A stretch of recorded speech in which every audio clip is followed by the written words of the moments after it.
and it points to Stonk and it goes, "You! Me? Just you. Just me. None of these other tricks. Winner goes free. Loser dies. What do you say? Let's do it, baby. You call off your dogs and face me alone."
One thing first.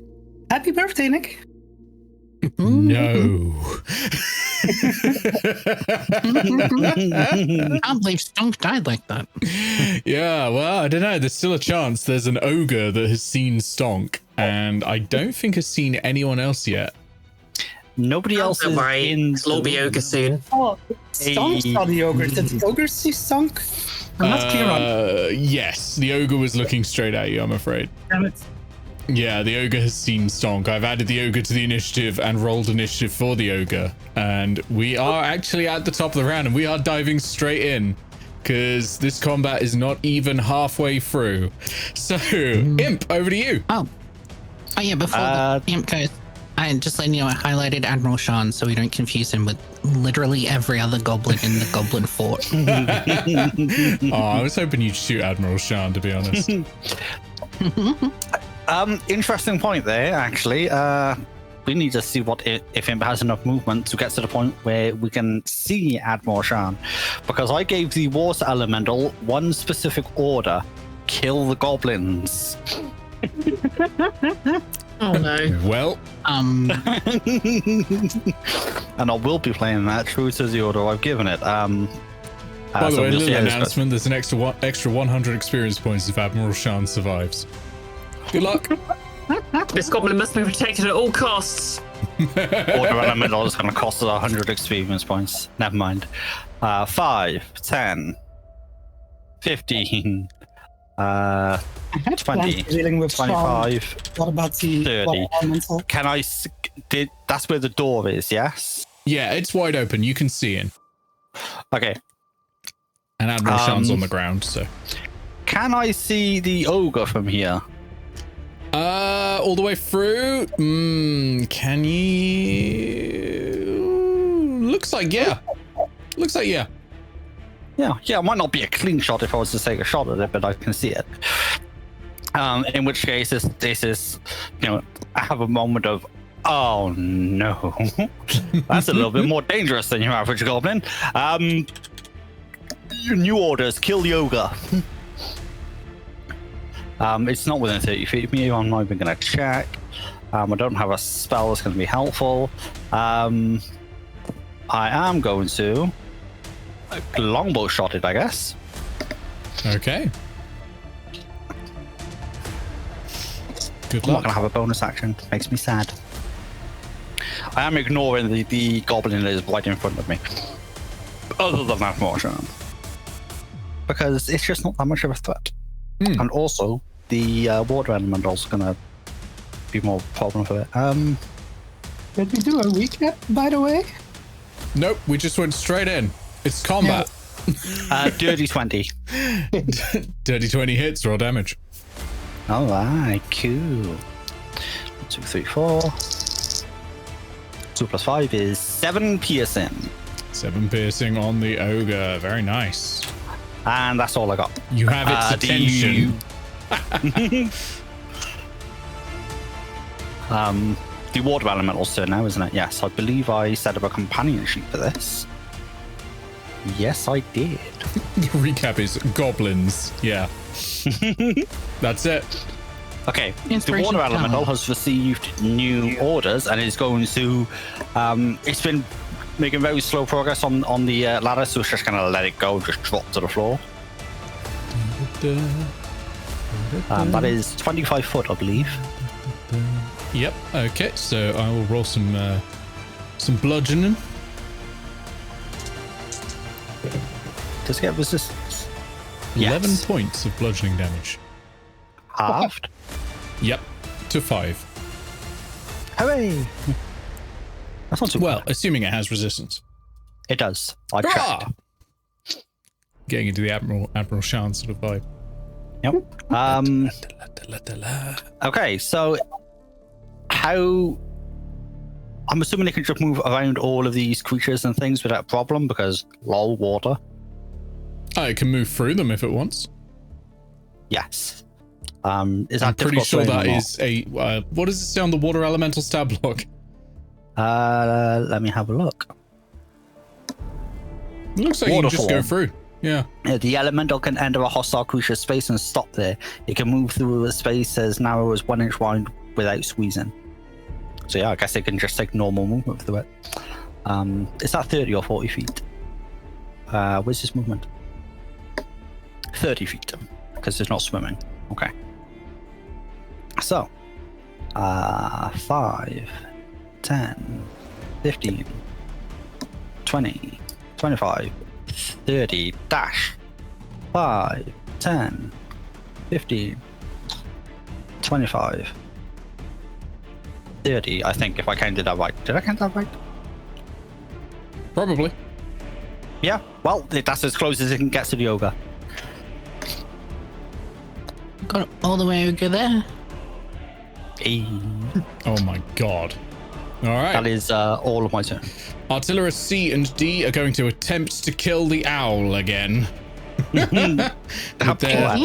with their scimitars, they're swiping it around. They go like, go away.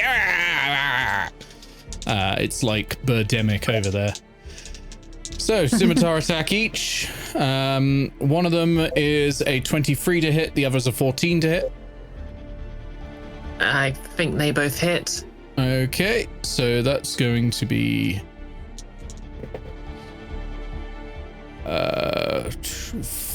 8 points of slashing damage. Yeah, that's enough to kill it. Bye, Al. And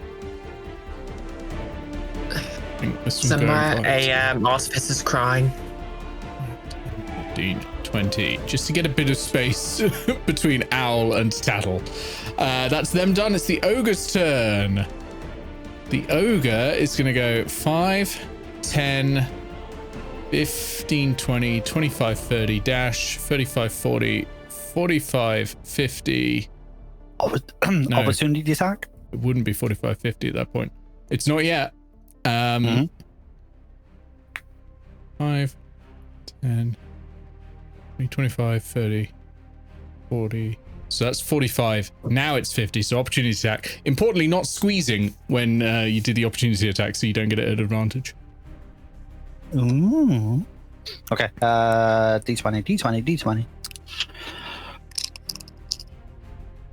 That is a 15 plus. 15 hits. Just No need to do 15. the maths. Yeah, 15 hits. Okay. I believe it's a slam. Yes. So that's another That's a 2d8. Both of my d8s. 4 plus 8 is 12, plus 4 is 16. Okay. 16 bludgeoning. Nice. So 45, 50, 55, 60, and it points to Stonk and it goes, you! Me? Just you. Just me. None of these other tricks. Winner goes free. Loser dies. What do you say? Let's do it, baby. Alright. You call off your dogs and face me alone. Okay, nice. Cool. Tattle. Tattle is, of course, currently a cat. I think the ogre was talking about the water elemental and possibly imp, but yeah. Well, in any case, what Tattle's going to do is, as the Goblin artillerist C&D run away, she's going to basically roar. Wait, the hyenas roar, do they only have that sort of laugh-like call? Yeah. That's a stress call. Yeah. So I think they do like a yowl, kind of like a cat. Well, basically, she's going to sort of cock her head towards the artillery piece and basically gesture to them and try and intimidate them into reloading it for her. Mm-hmm. And the intimidation roll is... Wisdom. Okay. What was my intimidate? +2. That's an 18. Oh yeah, that beats it. They will probably attempt to do that next turn. Yeah. I like it. Over to a Freean. Yeah. I've obviously not heard the ogre, so. Oh, she's also going to move. She's going to use the rest of her movement to move. Okay, you will take 2 attacks of opportunity. Wait, what? Oh yeah, they're not that intimidating, are they? Them. Well, you're intimidating them into reloading the big machine and then running away from it so that they cannot possibly fire it at you. So their plan immediately changes. Okay. Well, yeah, she's going to wait here to supervise. Especially given you currently can't speak common or goblin. True. Okay, yes. A Freean. 5, 10, 15, 20, 25, 30. And then... Admiral Shan goes, da da da da! Of course he does. And I am going to... Admiral Shan? No, throw a spear at Hobgoblin B. Okay. Yeah, you got a clear shot there. Yeah. 20 plus 6. It's a 17. 17 hits. 6 No, plus sorry, 4. it doesn't hit. Holy shit. Hobgoblins have a hit. lot of armor. Yeah, no, it doesn't hit, I'm afraid. Wow. Well, Rude of it. spear bounces off and flies back to Ephraim's hand. Yeah, just And then been a little while, so the cannon critter's gonna blow another big green bubble, nice. which what's the roll on that again? D8 plus 5. Everyone's getting temporary hit points. 7 temporary hit points for Imp, Sean, and Stonk. Okay. Sweet. Very nice. Over Unless you already have to more than them. Goblin Archer B. Where the hell are you, Goblin Archer B? Oh, you're the one that's all the way back here. All right, 5, 10, 15, 20, 25. No, what the hell? There's a water elemental right there. They're going to shoot the water elemental. I was like, that's clearly an ally. No, they're going to shoot at the water elemental. Good luck. That actually might hit. Yeah, 22 to hit. Yeah, that hits. It is only going to be piercing damage, which I imagine doesn't do much to a water elemental, but there we go. It's resistant, yeah. 3 points of piercing damage reduced to 1. Hooray! The Goblin Archer is going to move 5, 10, 15, 20, 25, and then bonus action hide. And is gone. I'll just quickly roll a stealth check. Yeah, it's going to beat everyone's passive. Okay, over to Admiral Shan is still currently in this flow state and is like, out of the way, lanky one. This ogre means to face Admiral Shan, and runs in. Admiral Shan, and is going to strike the ogre. Is that goblin not in the way? The hobgoblin's 40 feet up. Ah, right. Okay. So Admiral Shan is going to attempt to scimitar the ogre. No, that's an 8 to hit. That does not hit. Admiral Shan's going to bonus action disengage and go 5, 10, 15, 20, 25. No, 20 like that, and hide behind a free and goes, well, I tried. Over to Stonk. At least Sharn has some sense of self-preservation. Call off your dogs, I said, says the ogre. I mean, they're not exactly mine to command. Then but, you're weaker than I thought you were. Nah, it's not a matter of weakness, dude. But I'll let them know. Cool off, guys. I'm going to handle this ogre on my own. And Stonk is just going to reduce the ogre. Ooh. Okay. Oh my god, yes. Okay. God damn, Stonk. It is a Constitution saving throw. All right, let me roll that. Now, Constitution's not bad, but their rolling is a 9. I'm assuming does not beat your spell save DC. No, it does not. The ogre is reduced by 1 size category, and I'll pop them there. What else? What else happens with reduce? While they're reduced, has disadvantage on strength checks and saving throws. Target's weapons shrink, and while its weapons are reduced, the target's attacks with them deal 1d4 less damage. Oh no! Could someone put a little sticky note next to the ogre and put down the information on that? That's great.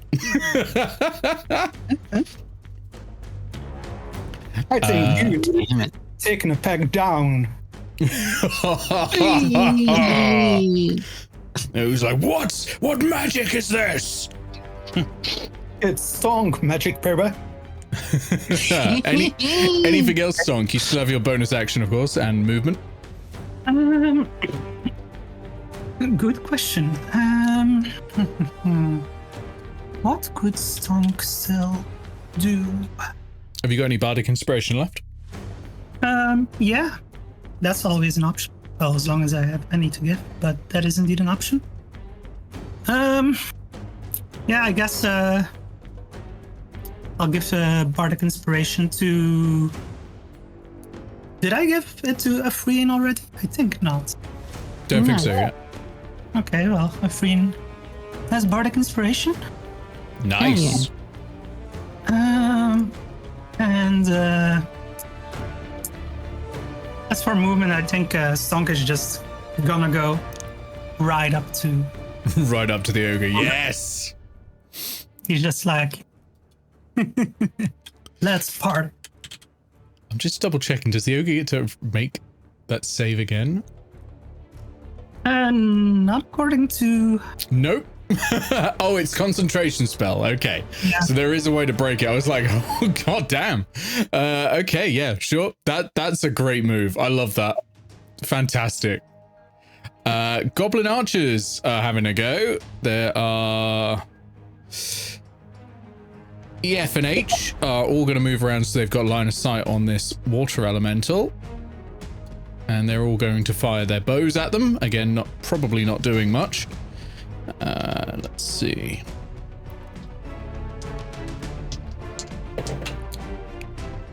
Probably not. What AC do I have to beat? One of them's gonna 14. hit. 14. Ooh, does that one? Nope, that's a 13. So yeah, 1 out of 3 shots hit. So the arrows clatter into the courtyard, but one of them strikes, dealing very little damage, no doubt. Oh, not bad. 8 points of slashing, so half to 4 points of slashing damage. Nice. That's all of them done. Oh, you know what? They're all going to hide as a bonus action. They're going to duck down by the parapet and hide, because then they'll at least have advantage on their next attacks. And good stealth checks all around, but then you would expect that from experts. Hobgoblin B! Hobgoblin B is, I think probably looking at a free in here. I think a free-in's going to be the one, so draws the longbow, points it straight at a free-in. Whew, let's see how this goes. That is only a 14 to hit. That's not going to hit a free-in. No, it's absolutely not. That's Clink a damn off shame. the shield. Yeah. Up to the top of the round with Imp. Okay, Imp's just heard Stonk call out that he wants to solo the ogre. And then immediately reduce the ogre to a normal person, so... I guess call out to the water man, back to plan A, kill the... No, I've got a better idea. I'm gonna stop concentrating on the water elemental, which means it will be hostile to us as well as the goblins. But most importantly, it's closer to the goblins who keep trying to hit it. This is definitely a plan. Yes. Imp is gonna cast invisibility. Hey, invisible. Okay, I like it. I like it. I'll add a marker to myself in a moment. Okay. And then I'm gonna move in because I want to have a better lay to the battlefield and know what to expect. I have full confidence in Tattle being outside and just handling the chaff out there. So 5, 10, 15, 20, 25, 30, and I use my action, but I'm invisible, so I'm moving on. Yeah, like you're completely invisible. No one knows you're there. I believe they can technically still attempt to attack you because they can hear you. Yes. But I it was would not be a sneaking, disadvantage. otherwise that would have been half movement. So yeah, it was, you know, it was the ogre's focused on something a bit louder than you anyway. yes. Over the water elemental. Am I still controlling the water elemental? Wait. Oh. That's a concentration spell. It does not see invisible. It currently has, for your benefit, 104 HP. And this why. Let me add a water elemental. It's on the... Oh, to your thing, yeah. How much Question. HP? 104. 104. It'll be fine, don't worry about it. That means it's I taken think I 10 can- points of damage. Thanks to resistance, yes. You had a question, question is- Bree. Oh, sorry, go for Yep. So if we defeat the water elemental, do we get XP for that as well? it. Yes, you would at this point because it's not taken anywhere near half damage. It's going to go 5, 10, 15, 20, 25, 30, and it's going to dash to there. Interesting. Stop there. Because it can't attack yet. Oh, wait, hold on. No, It can whelm. 5, 10, 15, 20, 25, 30. Yeah, it would have to dash to get there. It can't whelm because that's his action. Oh, that's an action. Okay.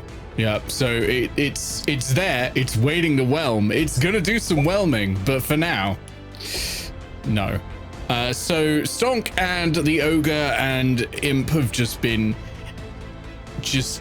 covered in basically a 10-foot by 10-foot cube of water.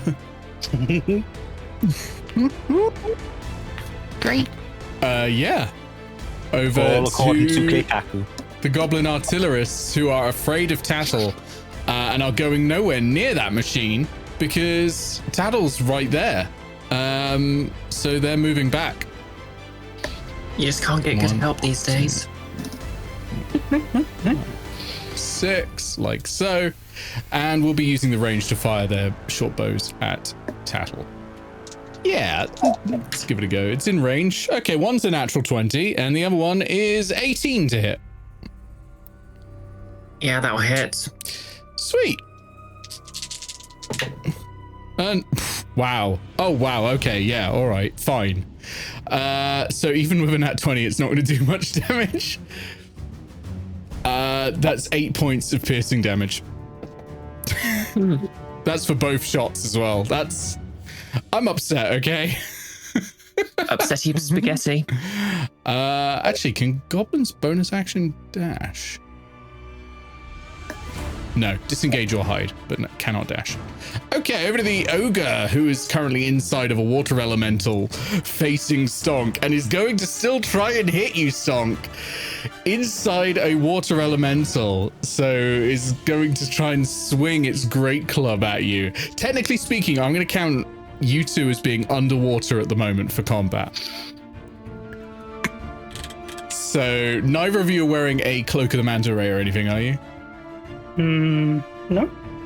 Okay, so because the ogre has a javelin and javelins are good underwater, he's going to attack with that. So he won't have disadvantage because he's using a dagger. Sorry, a javelin. For your reference, if you attack with a dagger, javelin, short sword, spear, or trident, you're not at disadvantage underwater. That's probably not going to hit, though. That is a 12 to hit. Nope. Okay, so he's like, but can't get you. Just slowed down by all this water around you both. Okay, that's his go. Over to Tattle. Okay, so I think Tattle's decided her attempts to find a use for them were futile, so belly timber, as they say in the rogue industry. Okay. Good thing no one heard you, because you can't speak common at the moment. Otherwise, they might think you were a rogue or a thief or something instead of an upstanding member of the druidic community. Yeah, good thing no one can speak. Well, would a druid be? No, druid probably wouldn't unless they were also wild shaped into a hyena. Yeah. Or if they spoke, you speak with animals, or if they spoke to a hyena. Yeah. Yeah. 5, 10, 15, 20, 25, 30, 35, 40. And I still have change. I'm just going to go for a bias on Goblin Artillerist C. All right, nice. These artillerists have survived a surprising amount of time, but I feel like their time is running out. Yeah. Whatever will they spice their food with?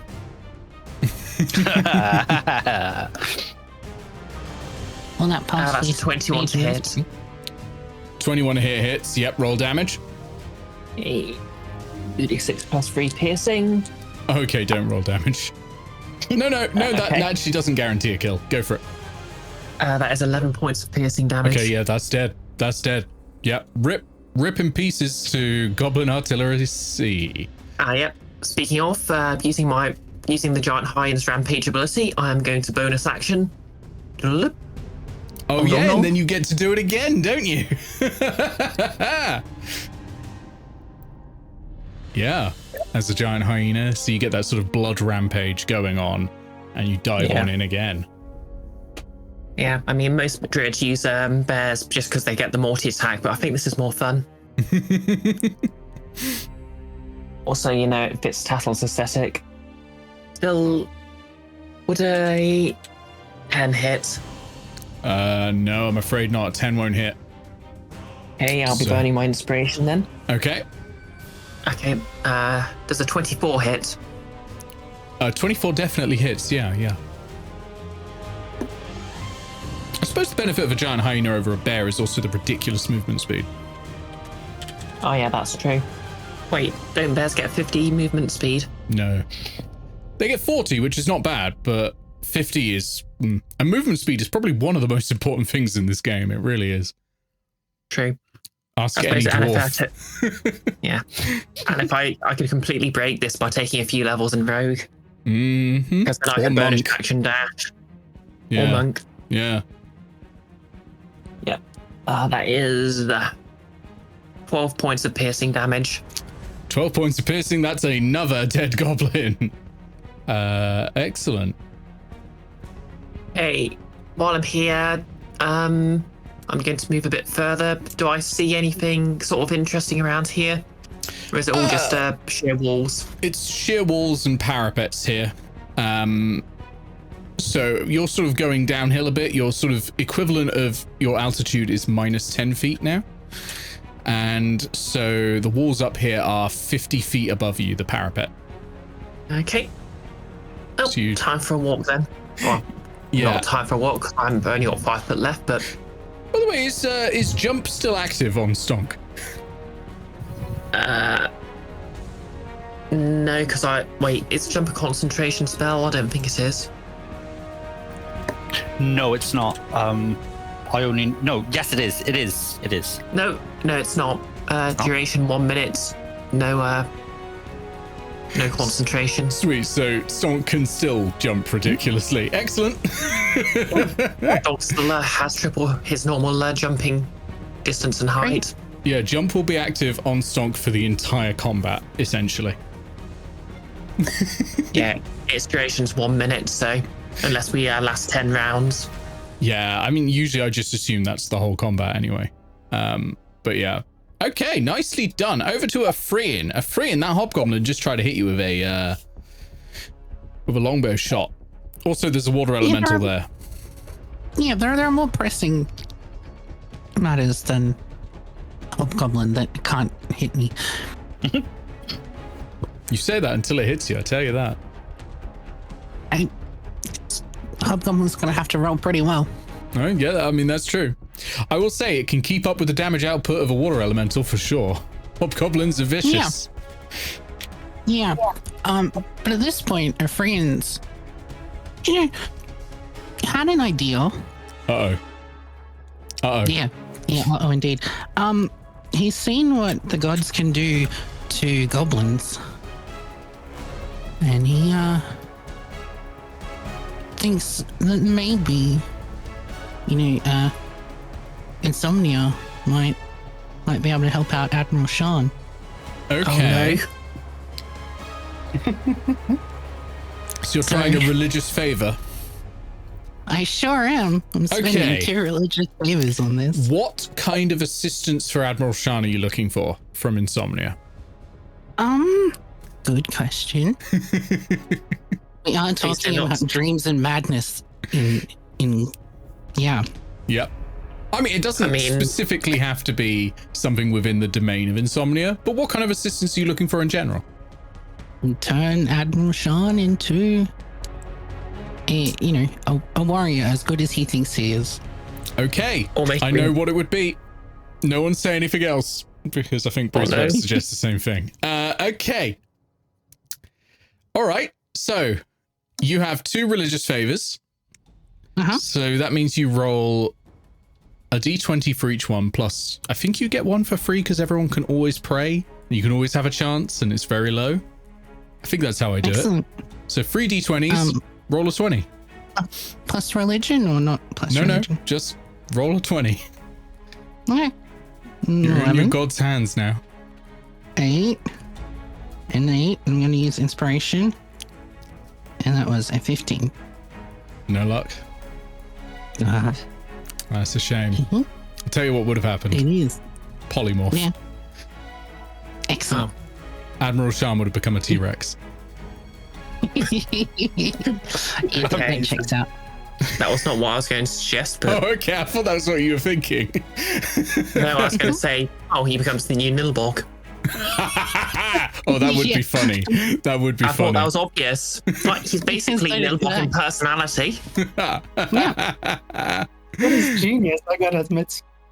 Wait, no, he's like the internet comedian of a Nilborg. He thinks he's like a Nilborg, but he really isn't. Oh my god. Goblin Archer B is going to hear this and be really up. Oh no, sorry, you've got bonus action, you got movement. I'm stepping on your toes here. Go for it. Sure do. Okay. How high up is that? God, it's 40 feet above me. Dang, that's so far. It's a long way up. Big tower. It is. Yeah. So that won't work. But no, that won't work either. Okay. Well, gonna move to there and do another bonus 10 HP. Yep. Okay. This time it's 9. This time it's 9 HP. So increase your temporary hit points by 2, I guess. I'll do the same for Admiral Shan. Notably, that's going to apply to Stonk. I don't think it's going to... Wait, what's the range of it? Is it 15 feet? 10. 10. So it's not going to apply to Imp, but it is going to apply to Stonk. Thankfully, I don't need it because the first application gave me 11, and I believe you can choose to hold on to a previous. Yeah, you always just take the highest with temporary hit points. Yeah, unless the temporary hit points have an expiry, which some do, not all of them. These do not. Yeah, if they don't, then it's next long rest is when they expire. Right, Goblin Archer B. Goblin Archer B. Where on earth is Goblin Archer B? Where is Goblin Archer B? Goblin Archer B has a stink about him. Goblin Archer B? Where are you? It'd be nice if I could click on the initiative tracker. It would just take me to Goblin Archer B. I think Goblin Archer B might just be dead, but I don't know. No, I think at the beginning of the stream. Oh yeah, it's the one that hid. I remember now. Goblin Archer B is going to pop out and take a shot from hiding at the water elemental, I think. Let me just check the range and just reset its height. The height reset is not working. Great. Show the distance to the water elemental, 110 feet. So that's going to be a disadvantage, nullified by hiding. So it's going to be a normal shot. Nope, that is a natural 2. Back into hiding, please. Boop. Actually, it's going to move just a little bit closer, I think. So it's got a better shot, and then it's going to hide. Again, and how good's the... Oh, that's a very good stealth check. No one's beating that. Over to Admiral Shan. Sees the water elemental, runs in, tries to stab it. 15. Is that enough to hit? That is enough to hit the water elemental. So does max damage. So excellent. The water elemental has taken another 4 points of damage. Over to Stonk. Stonk, you're in the anger cube. You are in a sphere of water, basically. So while you're in here, any melee attack is a disadvantage unless you use a dagger, a javelin, a trident, or a spear. Is the Admiral Shan not retreating again?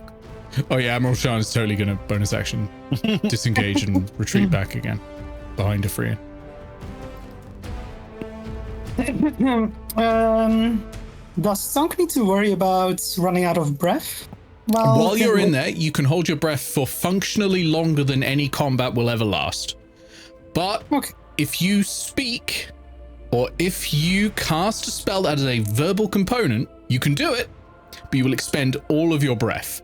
And then we enter the suffocating rules. That's a problem. Yeah. But yeah, you can hold your breath for 1 plus your constitution modifier minutes, and a combat never lasts more than a minute, so you're good.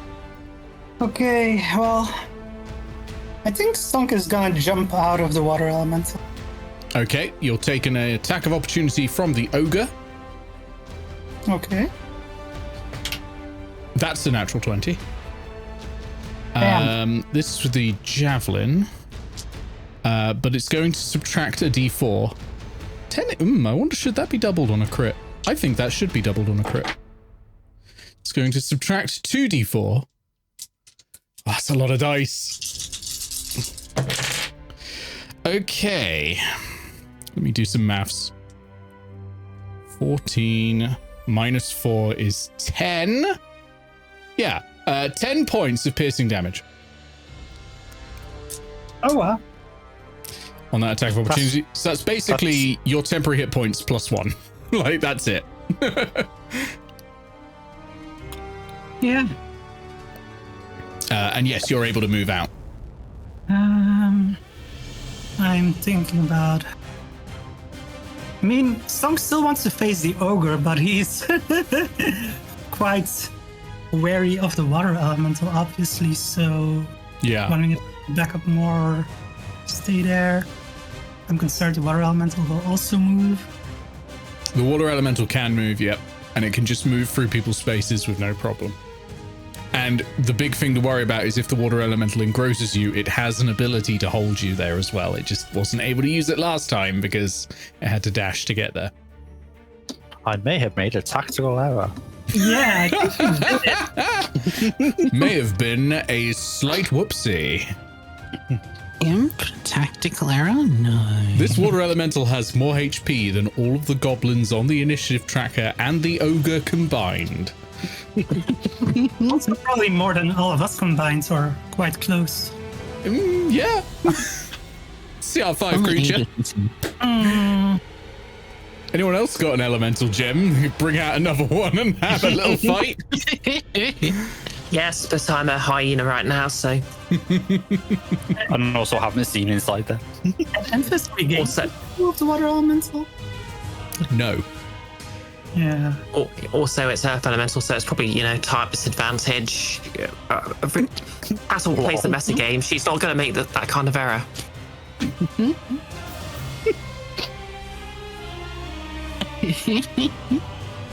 Looks like actually the Earth Elemental might just beat it, but it's close. It is close. Yeah, if we were like a lake or something, the water elemental might just be the movement around it and be fine, but... So what's Stonk doing?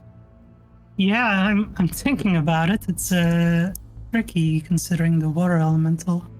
Just attack it is what I would do. I would call it names and hope it dies. Yeah, vicious mockery. Psychic damage, there's no resistance. Well, water can't form allegiances. I guess dissonant whispers would make sense. Try to get it away. Yeah, that's a great idea. Yeah.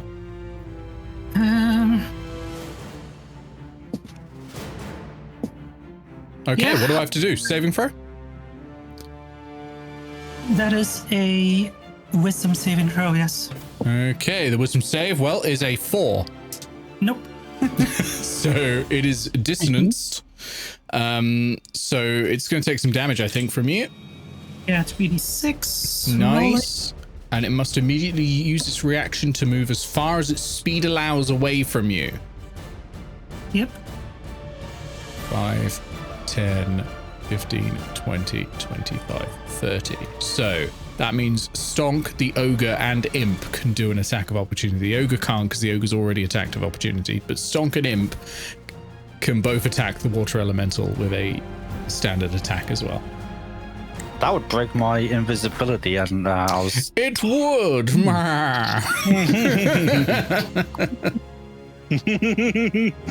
yet, I don't think.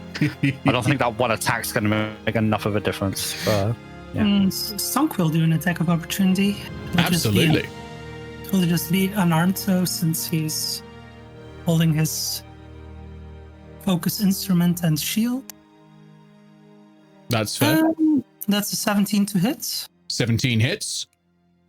It's 1d4 unarmed. Yes. Unarmed strike is 1 plus your strength modifier. Oh, right.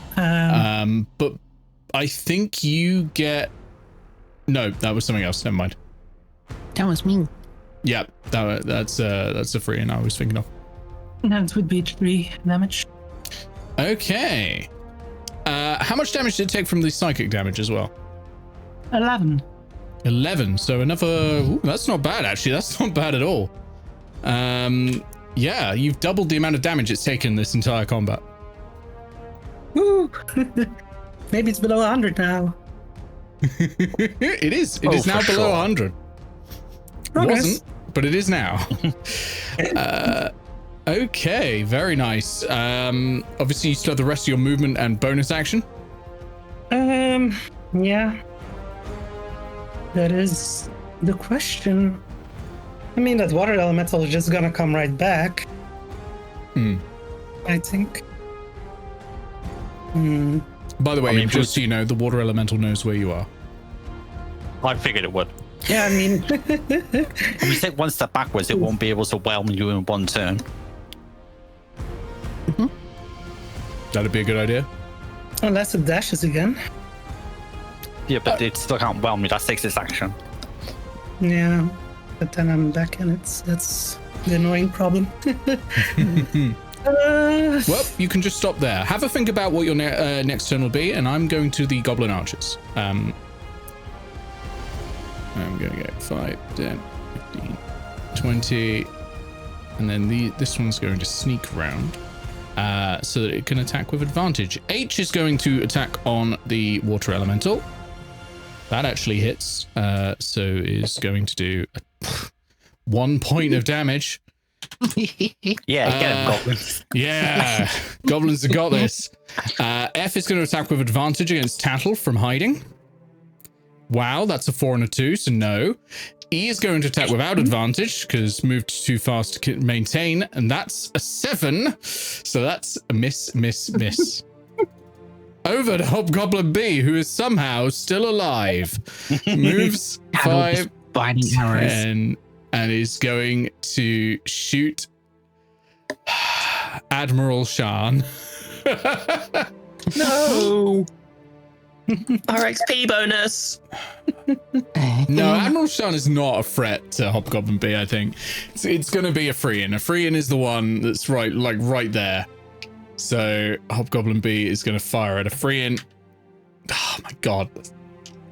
It's a natural free. So Hobgoblin B is not doing it either. Have you considered investing in a good dice gel, Nick? I have got a good dice gel now, thanks to my lovely friend Owl, who sent me a dice gel. I've just got to build it. It was right here next to me. And they will all be going in there and never coming back. Imp, it's your turn. Okay. Movement. Stonk still fighting the ogre. Seems to have this situation mostly in hand. So 5, 10, 15, 20. Movements through the water elemental are going to be a disadvantage, right? Movements at disadvantage? What do you mean? Because I'll be sharing a space. Or can I not go through it at all? Oh, as in difficult terrain. Mm-hmm.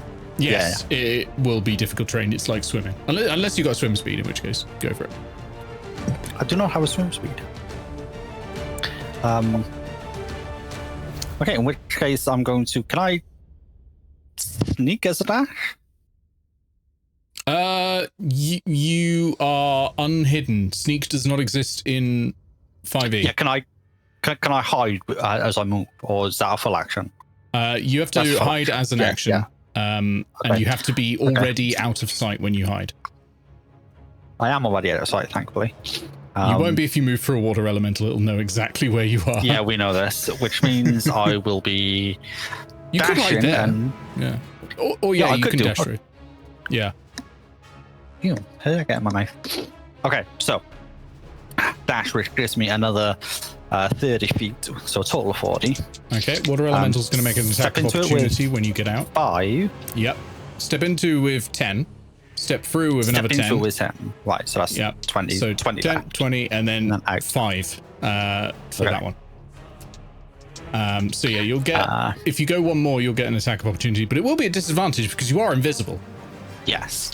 It's sort of flailing madly at you, trying to sort of guess where you'll be, but... 10, 15, 20. Okay, so it's going to do the slam. Better, well, with that, it's an 8 plus 7, 15. That's a miss. That's a miss. Okay, so it flails wildly at you, this glob of water, but nothing. nothing.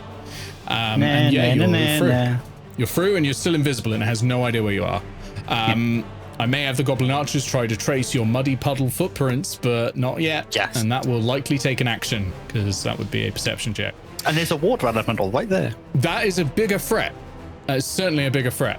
Speaking of which, it's the water elemental's go. It knows you've gone that way, but it doesn't know where. So it's going to go back over this way. 5, 10, 15, 20, 25, 30. It's going to stop there, and it is going to whelm the ogre.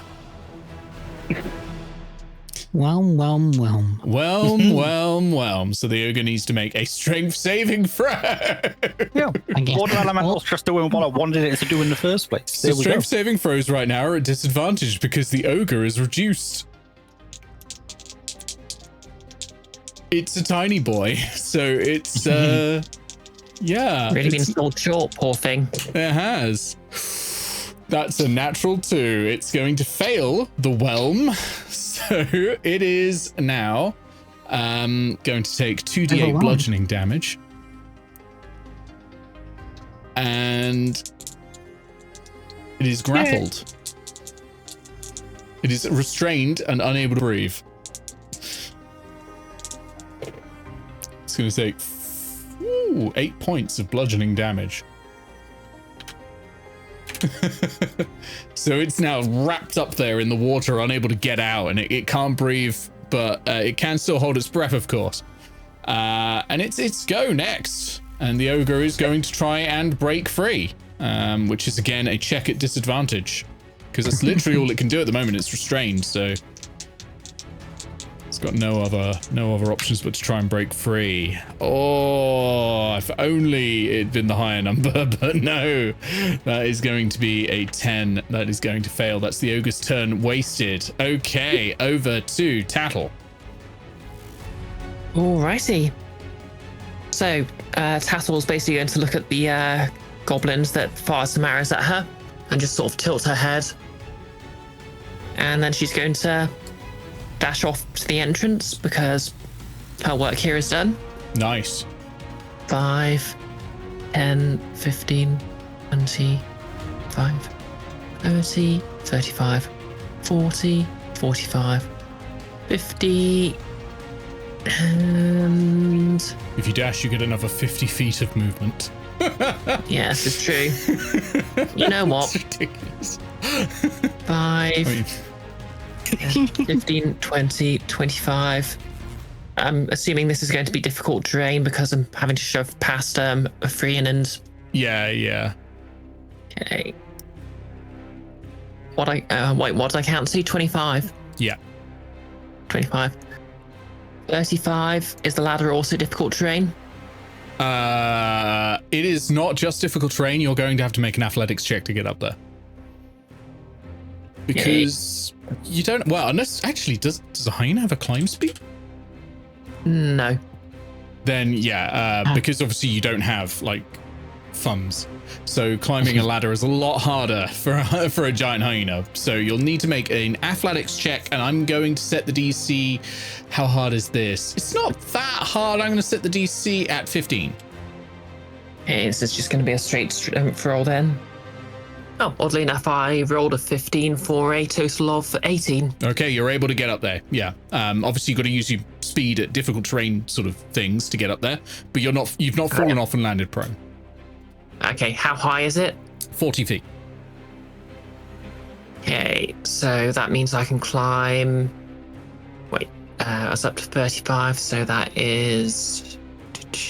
God, you're making me do mathematics this late at night. You can go 5 feet up the ladder. Yeah. 5 feet. And I'm just going to growl at the hobgoblin a little. Okay, hobgoblin's feeling a little weird about that, but okay. Before we go to a Freean, I just wanted to say, no, even then, a little weird about this. Like, there is a giant hyena climbing a ladder. This is not a usual situation. Just before we go to a Freean, Imp, you have breached the fortress walls. You get a special reward. Well done. You get the benefits of a short rest. Okay. As you are now feeling so motivated by getting through the walls. So, Freean, over to you. New plan.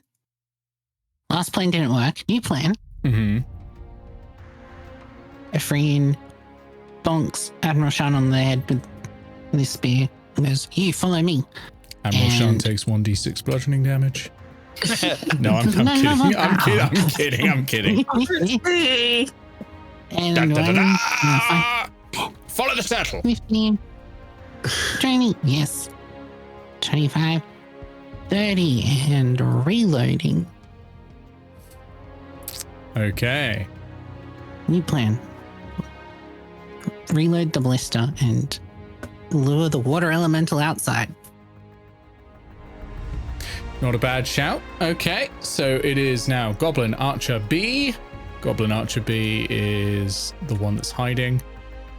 He's gonna pop out from hiding, not knowing Imp is there, of course. 5, 10, and he's gonna fire a shot at the water elemental.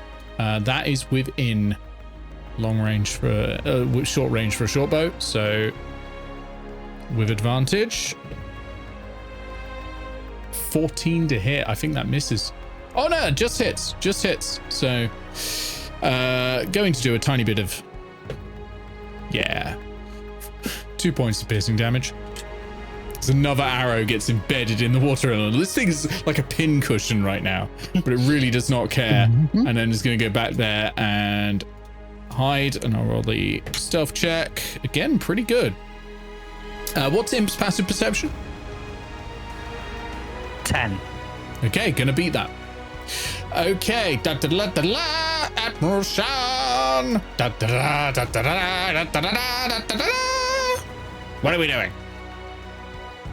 And move the ballista. Push! Admiral Shan is gonna make a strength check. No. That was a 4. That's sorry. gonna do it. That was a natural 4, which was an unnatural 3. Admiral Shan! Over to Stonk. There's a water elemental right there, and there is an ogre trapped inside it. Yeah, it's making it hard to figure out what to focus on. Not entirely sure how much. Well, the ogre physically can't break out unless it uses its action to. So at the bare minimum, you're not getting attacked this turn or next turn by the ogre. Mm-hmm. But the water elemental can still attack even when it's grappling something. Its movement will be half speed, though. Mm-hmm. Well, You have reach, so you could attack from there if you wanted. yeah. That is true. I had an idea, but I'm just not entirely sure if it's the best idea right now under the circumstances. Nothing wrong with using the old sword. Especially a Stonk. Bards are pretty good at swords. Bards of Valor, especially. Ironically, slightly better than College of Swords. Well, if you're not no swords, the brave weapon. Yeah, I'm pretty happy with Stonk's choice of college. Yeah. It's gone great. It's saved Admiral Shan. Yeah, okay, I think Stonk will take his rapier out and attack. All right. Lunging at the water elemental. It is a Perhaps piercing. Okay. That's a 16 to hit. 16 hits. Roll the damage. Okay, that is 4 plus 3, so 7, and I guess Nice. that's halved because pierce. It will be half because of piercing. Just to be clear, it's all weapons do half damage against it unless they're magical. If you have a magical weapon, go ham. Really just go for it. Do let me know if you have a magical weapon, by the way. Okay. I think at that point, Stonk is learning that weapons aren't effective at against it, so we might try something else. Yeah, you're sort of slicing it like, oh, on guard. No, you're not. You're not Admiral Shan. But you're slicing it and you go, oh no, that's not working. Okay. Over to Goblins E, H, and F. They don't have valid targets at the moment. So Can I just say, by the way, I absolutely love the mental image of Stonk just reaching with a rapier with massive long noodle arms. Yes. They're gonna move here. They are going to hide and ready in action to shoot anything they see in the courtyard because they've seen people around here. They know where people go after that. And they can't see anyone else. So that's what they're going to do. We go to Hobgoblin B, somehow still alive. Is going to longbow at Tattle. Maybe it'll hit for once. That's a natural 20. How the turntables. Yeah. So, yeah. That's going to be 2d8 plus 4d6 damage. Wait, 46? Yes. Martial advantage. Once per turn, the goblin can deal an extra 2d6 damage to a creature it hits. Oh no, you've got to be within 5 feet of an ally. Never mind, you're not. Never mind. We'll remove those 4d6. Damn shame. Still 2d8. I thought I was going to be able to... Yeah, I thought I was going to guess not back to tiefling form. I'm going to be like... Oh no. Anyway. Yeah, you can't see it, but I was doing the eyes points to you, or then points towards you gesture. 15 piercing damage. Ooh. Hyena! Exclamation mark. Tattle is now bloodied. 15, 20, 25, 30. Round to the other side to get a bit of distance from you. Okay, we go to the top of the round with Imp.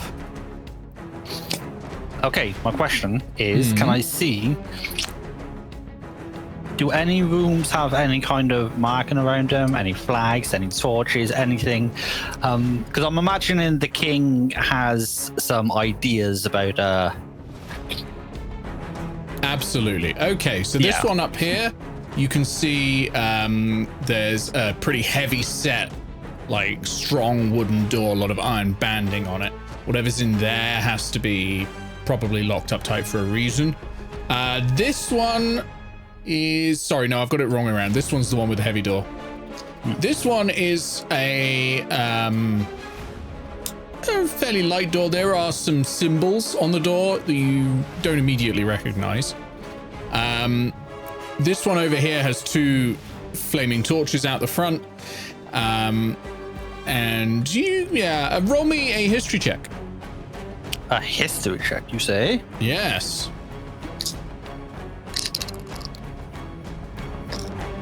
You think if the king is somewhere, it's either this big stone building or this big building here. It's going to be one or the other, and a good enough history check will tell you. 17. 17. King's got to be in this one. Got to be in the northern building. In the northern building, you said, the one that's... The one I'm highlighting repeatedly on the map. Ah, that one. Northern in the courtyard. Yes. Of the two that you were checking. I was tapped away. Yeah, that's fair. Okay, in that case, what's my distance to that?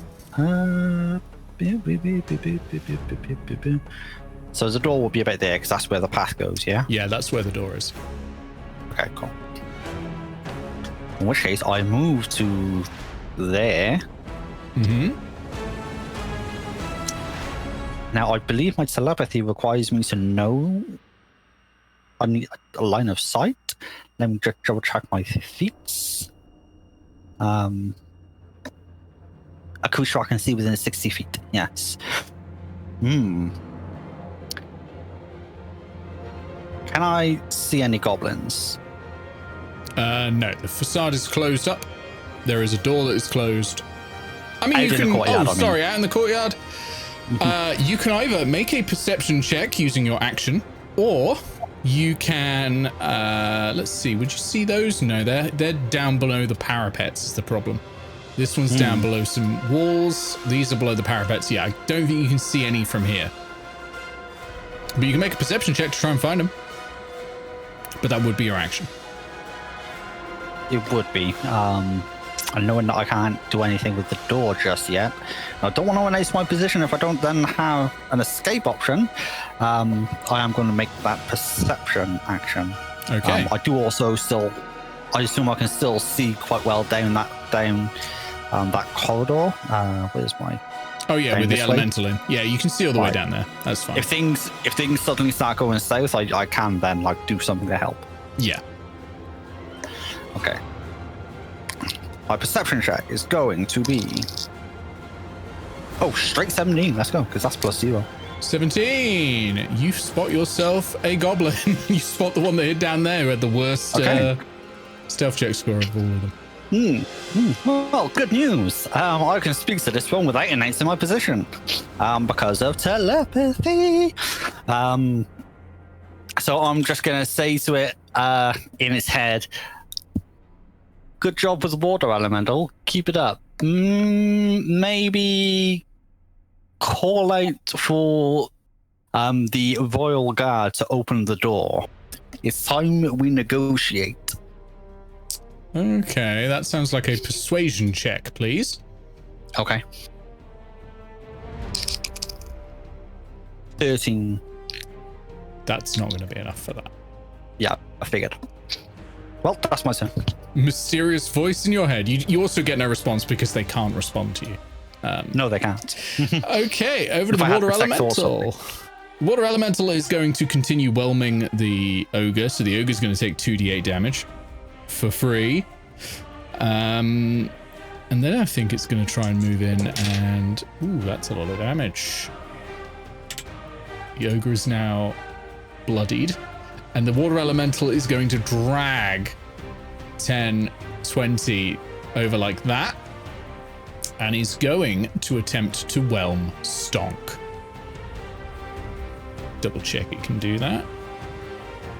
2 medium creatures or 1 large. Yeah, and that ogre isn't large, so it is going to attempt to whelm Stonk. So Stonk, you feel this orb of water roll over you, and tendrils of the water are tougher than normal, and it's like currents are holding you in place.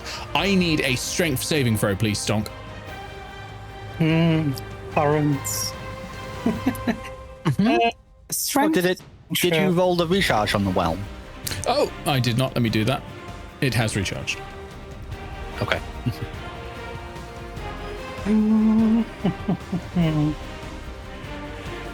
That is a 19. 19. You are fine. Ooh. So, yep. So, saving throw is successful. Target is pushed out of the elemental space. You take no damage. So, yeah, you are just pushed back 5 feet. And that's it. That is the entire effect on you. That was the water elemental's turn. God damn. Nicely done. It's the ogre's go. Ogre's going to try and break free again. Because that's literally all it can do. It's still at disadvantage on the check to escape because it's reduced. Natural 2. Okay. Ogre's still stuck. Over to Tattle. Tattle, you're climbing a ladder. There's a water elemental still lapping at your feet. I think Tattle's going to think for a moment and decide the hobgoblin's not really worth the effort, because even if she gets up the ladder, which is kind of difficult for her in this form, it's just going to keep running rings around her. So I think she's going to think for a minute and try to see if she can get into the fortress. Okay. And look for something she can use there. So that's going to be 20 feet to get through the elemental, is that right? That's correct, yeah. Okay. Another 5 feet. I'm going to take an attack of opportunity. You are. That's a 17 to hit. That'll do it. Okay. That is... Sorry, that was cut. 17 points of bludgeoning damage. Oh, good. You'll not believe how much HP I had left. 18. Yep. Still in hyena form. Bit of a low-ener, but Hey. You're still broadly okay, though. yeah.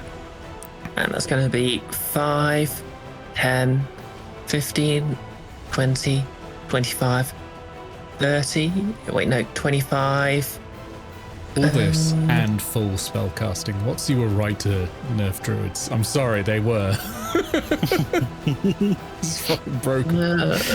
What am I going to do? What am I going to do? I mean, to be fair, this is my last use of wild shape.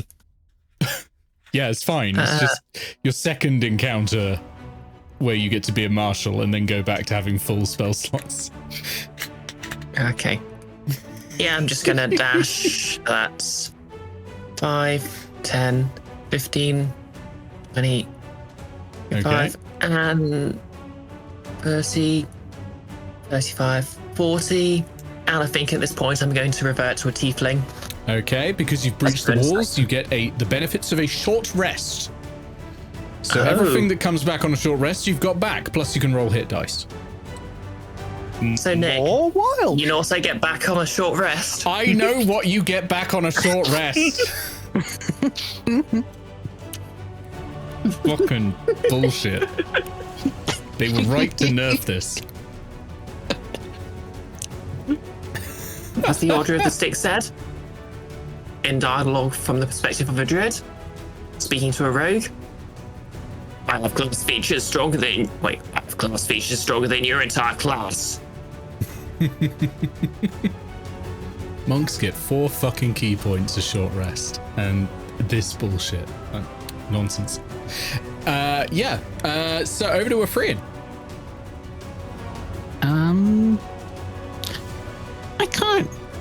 We can't aim at Hobgoblin B from here, can we? Not really. Hobgoblin's B's got a bit of a wall between. I mean, you could try, but I would give Hobgoblin B +5 to his AC.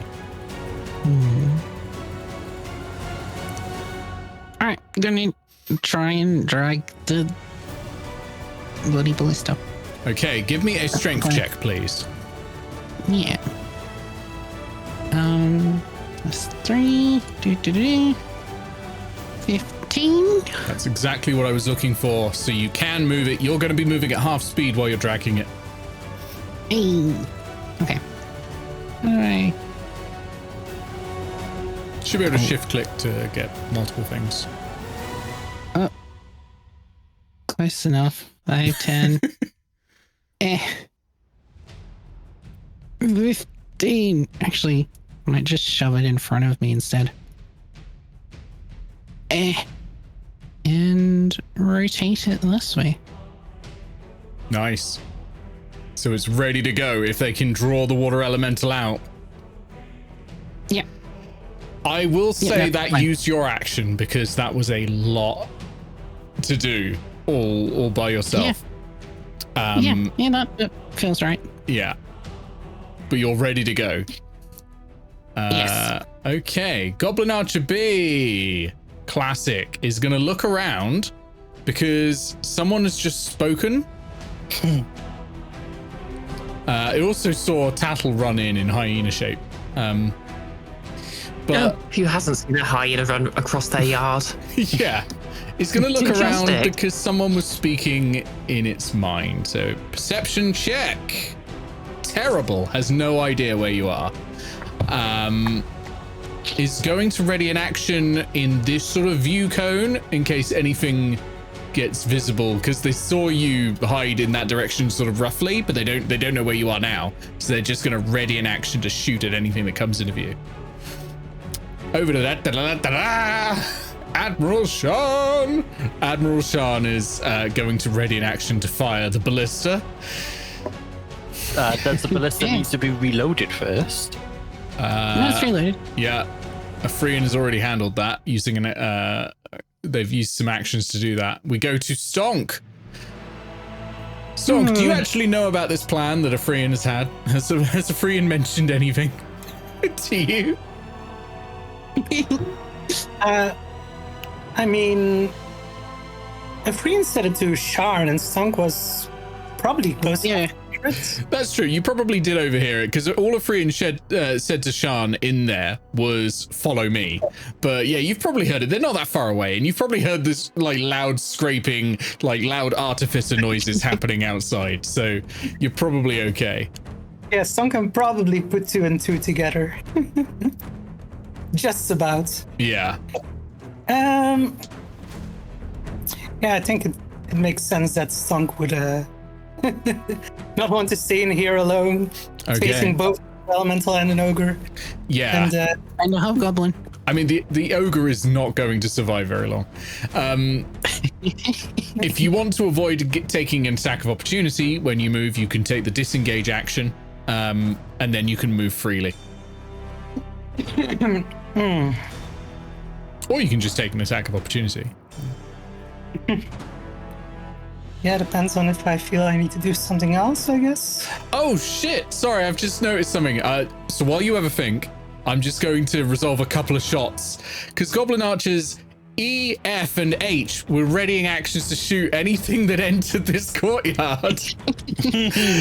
From hiding. That's what they did last turn. So those actually need to trigger on Giant Hyena Tattle. So 3 attacks with advantage. First one, that is, I don't think very good actually. Might hit though because of low Giant Hyena AC. 17. Yeah, that'll hit. Second one, much worse. Oh my god, 6. 1 and a 2. And the last one, oh my god, how many natural ones am I rolling with this 1d20? Last one's a 15. Yeah, that'll hit. So it's gonna be 2 hits. So that is 12 points of piercing damage. You know what's really funny? I actually realised on my character sheet I've still got 11 temporary HP marked down from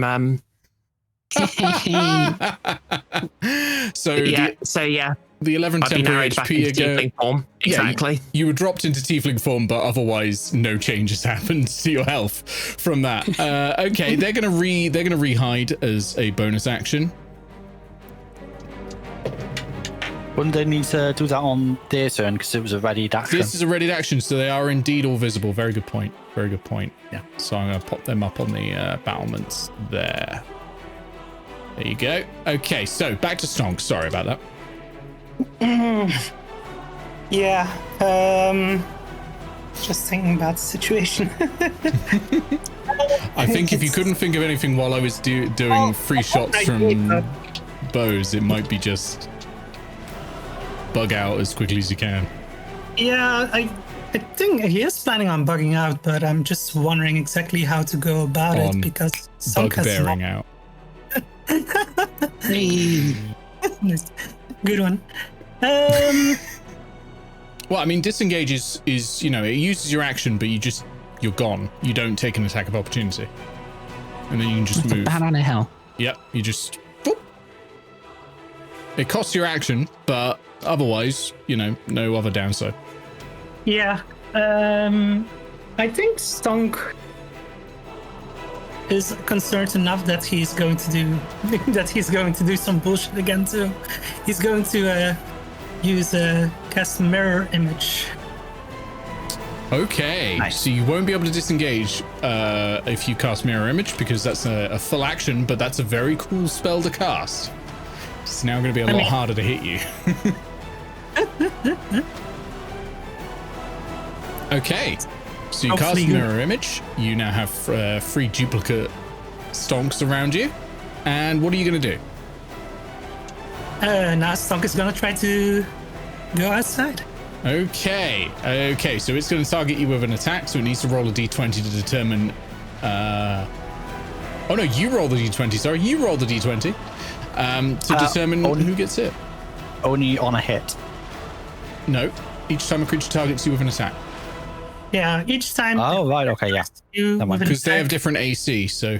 Roll to determine whether the attack set targets one of your duplicates. So roll me a d20, please. That is a An 18. 18, so it's going to hit one of your or target one of your duplicates. What is your dexterity modifier? I will roll the attack. It's 3. Okay, so they have AC 13, and I have rolled 15, so it is going to hit one of them. Oh. Well, I mean, that's kind of what they're there for. Yeah. So 1 duplicate down, you now have 2 duplicates left, but you are not hit and you're able to keep moving. I believe Stonk knows summon roadies. Sheds a tear and whispers, "Goodbye, little buddy." As he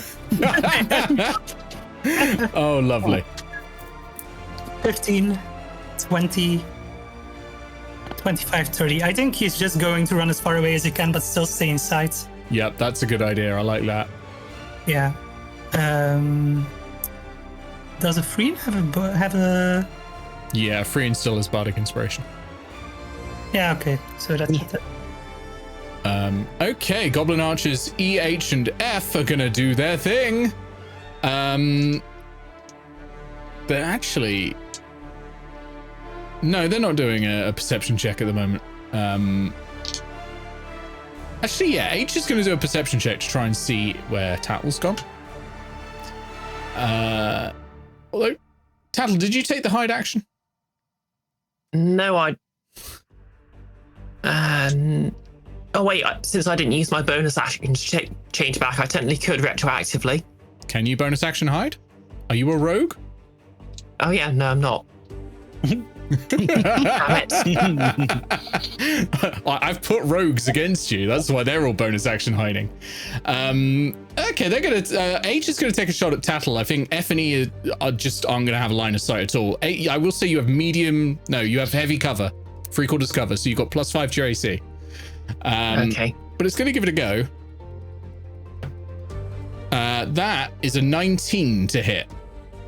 Oh, that is exactly what I have with +5. Oh, that is unfortunate. Okay. Well, it's not much damage. It's 3 points of piercing damage.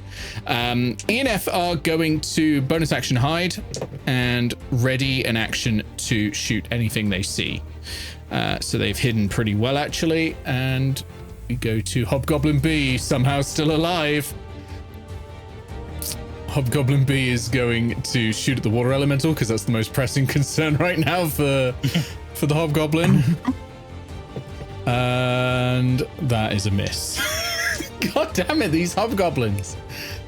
They've got an absurdly low to hit bonus. Okay, Imp, over to you. Okay, does this door look like one I can unlock from this side? It sure looks like a door that you can try to unlock from this side. You can see a keyhole, if that's what you're asking. Sure, would it be an action to try to open the door? Or can I try to open the door first? You can try to open the door first, for sure. Would you like to do it stealthily? Because if so, I will need a stealth check. Ideally, yes. As But long that, as I mean, not like, using my quietly. action. Yeah. Yeah. No, it won't use your action to do that stealthily. I just need to check to see if you fail. Yeah. 17. 17? Okay, let me Yeah, check roll the 10. I keep passives. all my different bonuses. I just keep adding up to one number. Yeah, you're fine. You're fine. Yeah, you're fine. Door opens. Mm-hmm. Door opens. And everyone inside sees the door open. Okay, so I keep myself out of the path of the doorway. And they will be added to the I initiative. As I just want to nudge it open. I want it just open enough that I can see the king. So I can speak to the king directly. Okay. And then I can tell him, there's a monster killing your ogre. If we work together, we can save him. And then we can work out a deal. You get shinies, we get information and kill monsters. Everybody's happy. Okay, you hear, "Mah! Something's in my head. Nah, what is all this? What is all this? Ah! Brutus, go get him. Go kill him. Go kill the monster." Yeah. So I'm gonna quickly add them all to the initiative. The hobgoblins are coming in at oh, amazing. They've rolled the same initiative as Hobgoblin B. So that's very convenient. All the Hobgoblins going at the same time. The Hobgoblin captain has rolled a little bit better. At 10, so he's going to go at 9.9, just after Admiral Shan. And King Rokko himself has rolled pretty well on initiative and is going at initiative 21. This seems fine. I just heard him go to tell somebody to go kill the monster, so that's a success as far as I'm concerned. Yeah, told Brutus to go kill the monster. Yeah, okay. That was my action. So I'm just going to quietly move to the other side of the door, being invisible so they can't see me. And I'll go as far as the corner to make sure there's nobody there. And then that's my turn. Okay. We have allies, see? Okay, water elemental time. First of all, it's time possibly killing the ogre now. One extra whelm. That's a pretty high whelm, actually. 18 points of damage on the ogre. Oh, it needs to recharge the whelm as well because it tried to. So that's the effect it has from. Yeah. Yep, that's a dead ogre. Ogre dies inside the water elemental. And its body wasn't is just even that hard. Caught up in there. Question. Yeah. Question. Does the ogre return to its natural size after dying? No. Will do when enlarged reduce fails. I'm guessing. I mean, technically it becomes an invalid target, but I'm gonna just say it doesn't return to its size yet. Okay. Poor thing, shrunk in the wash. Yeah. The water elemental did recharge whelm. 5, 10, 15, 20, 25. Admiral Shan is going to take a reaction to fire. To fire the ballista. So a 1 in a 3 in. Can you make me an attack roll, please? And I will get the ballista. So just roll a d20, and I will get the ballista's modifier. 10. Okay, so the ballista has +6 to hit.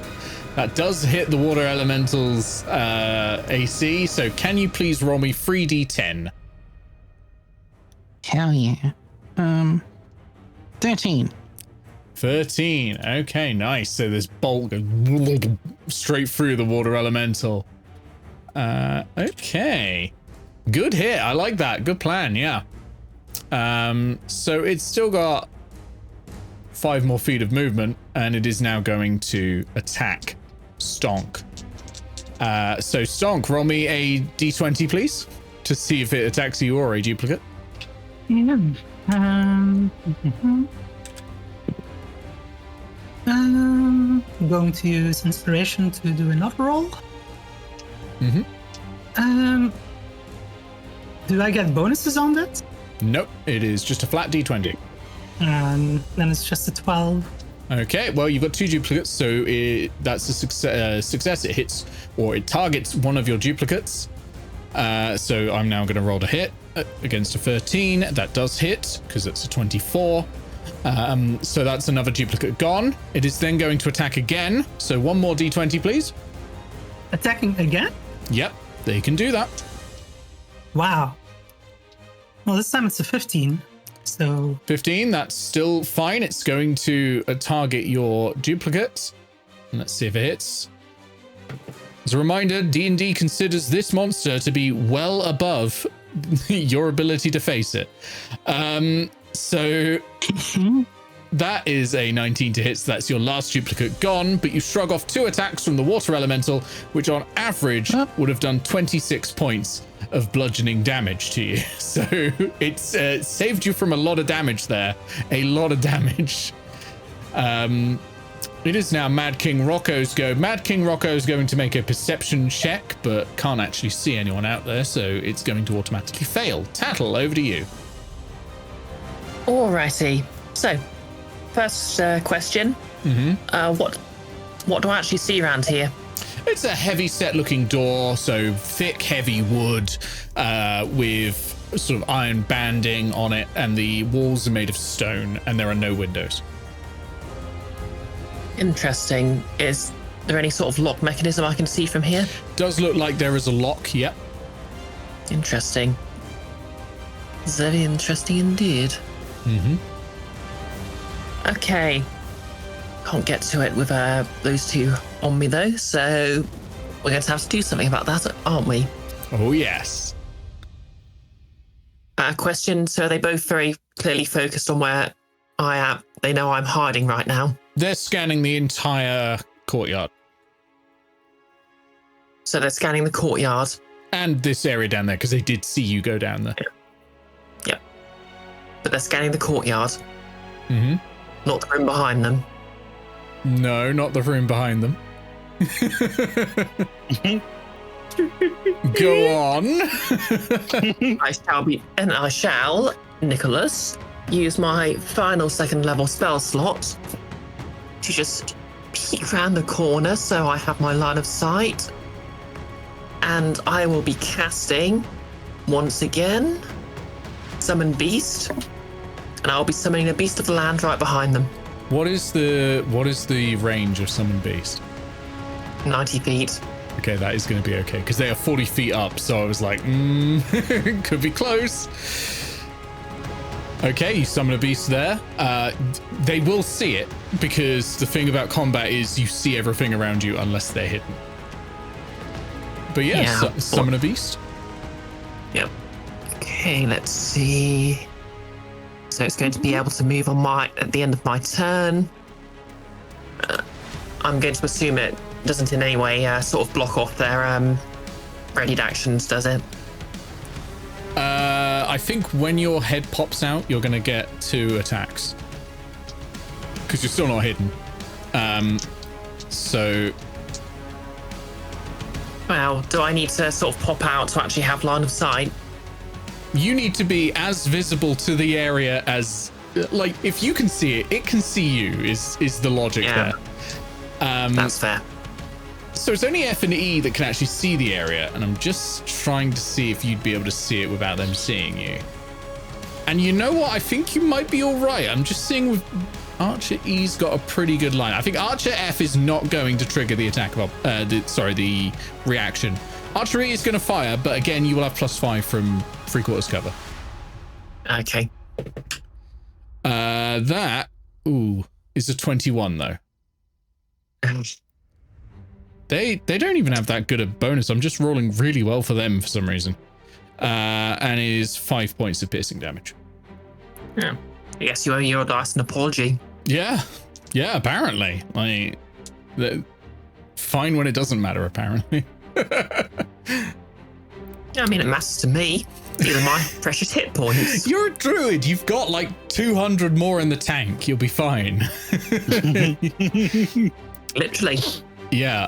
So, summon your beast, your beast of the land. Do you want a token for it, or have you got one for it? Yeah, but if you've got a spare token, I think my beast of the land will take the form of well, not a giant spider, but wait, let me just double check what size it is. Yeah, it's a small beast, so it's going to be a small spider. And it's going to look, I'm just sort of thinking it looks like a jumping spider, so it's adorable. Sure. 8 big puppy dog eyes. Yeah. Look up, everyone look up jumping spiders. They're adorable. Don't do it. Okay. Unless you're arachnophobic, then you're excused. Okay, yeah. So your spitter comes in. I will add spitter to the initiative tracker. Mm-hmm. It's just after your go, I think. So I'll do it as 16. There we go. Oh, I'll do it as 16.05. There we go. And I think is that your go? And over to Spitter? Let's see.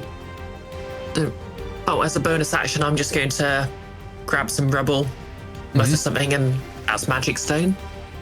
Yep. And I think that's my turn. Summon Beast isn't a spell, is it? Summon Beast is an action. Magic Stone's a cantrip, so it's fine. Yeah. Ignore me. I've lost the ability to do the game rules now. I'm 2 sips deep on some lemon liqueur. Fair. Yeah, I'm not going anywhere yet. So, yep. My friend Spider is going to just chitter gently, walk up to Goblin Archway, and then hiss and go for the face. Oh, Jesus. Okay, make your attack. My precious little baby.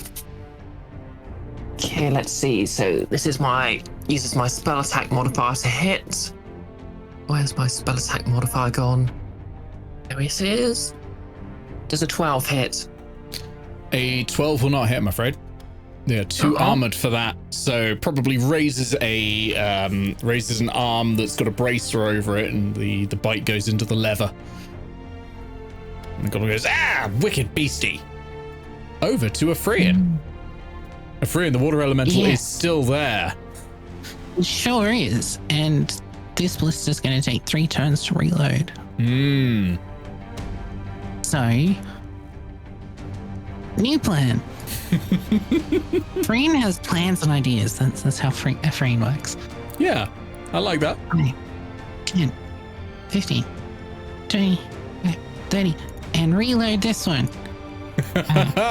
Oh, smart. Okay, yep, I see it. And, you know what's a good idea? I'm going to get the, cannon critter. Can I make it move into the thing at the same time? I think I can. Let me double check. You can get it to move 15 feet as well as do the thing. Okay. So it makes a little and jumps off and goes 5, 10, just to there, and does another big bubble. And then I put my phone. There it is. That is D8 plus 5, 9, 10 HP for Stonk. Okay, Stonk, you gain 9 temporary hit points.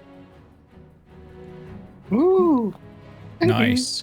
We go to Goblin Archer B. Down here doing the sneaky. Goblin Archer B is again going to do a perception check to try and find who was talking in his head. This time a little bit better, actually. What is their perception? It is negative, so not that much better. Goblin Archer B is like, Admiral Shan, da-da-la-da-la. So it's going to be Admiral Shan, then the Hobgoblin Captain, and then it's going to be Stonk. So Admiral Shan is going to go 5, 10, 15, 20, 25.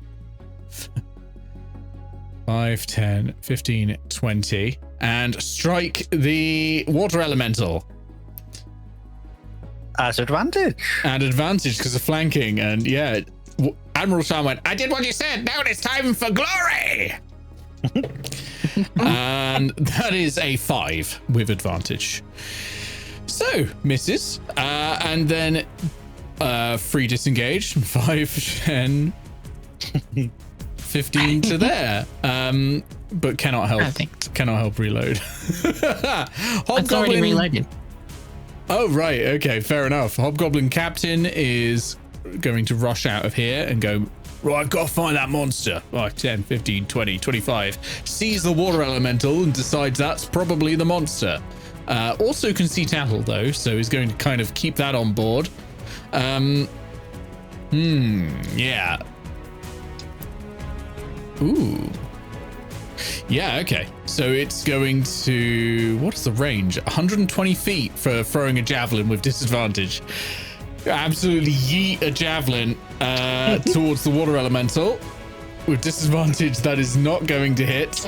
Javelin goes sailing off and clatters into a corner. But Hobgoblin Captain points out Tattle's position to everyone else. And now it is Stonk's go.